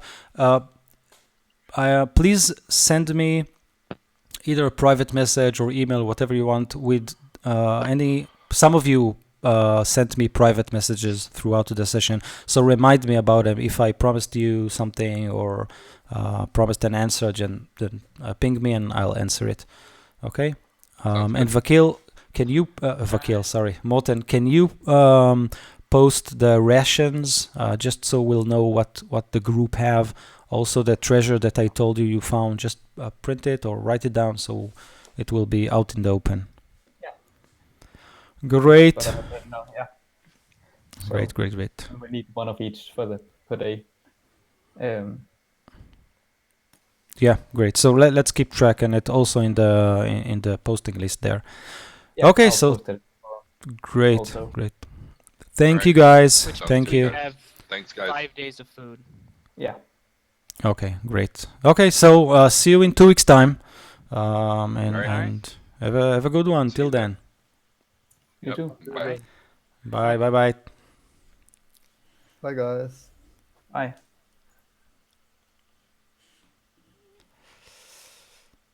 that is it. Thank you for listening if you did, and staying if you did. And this is it. See you in 2 weeks' time.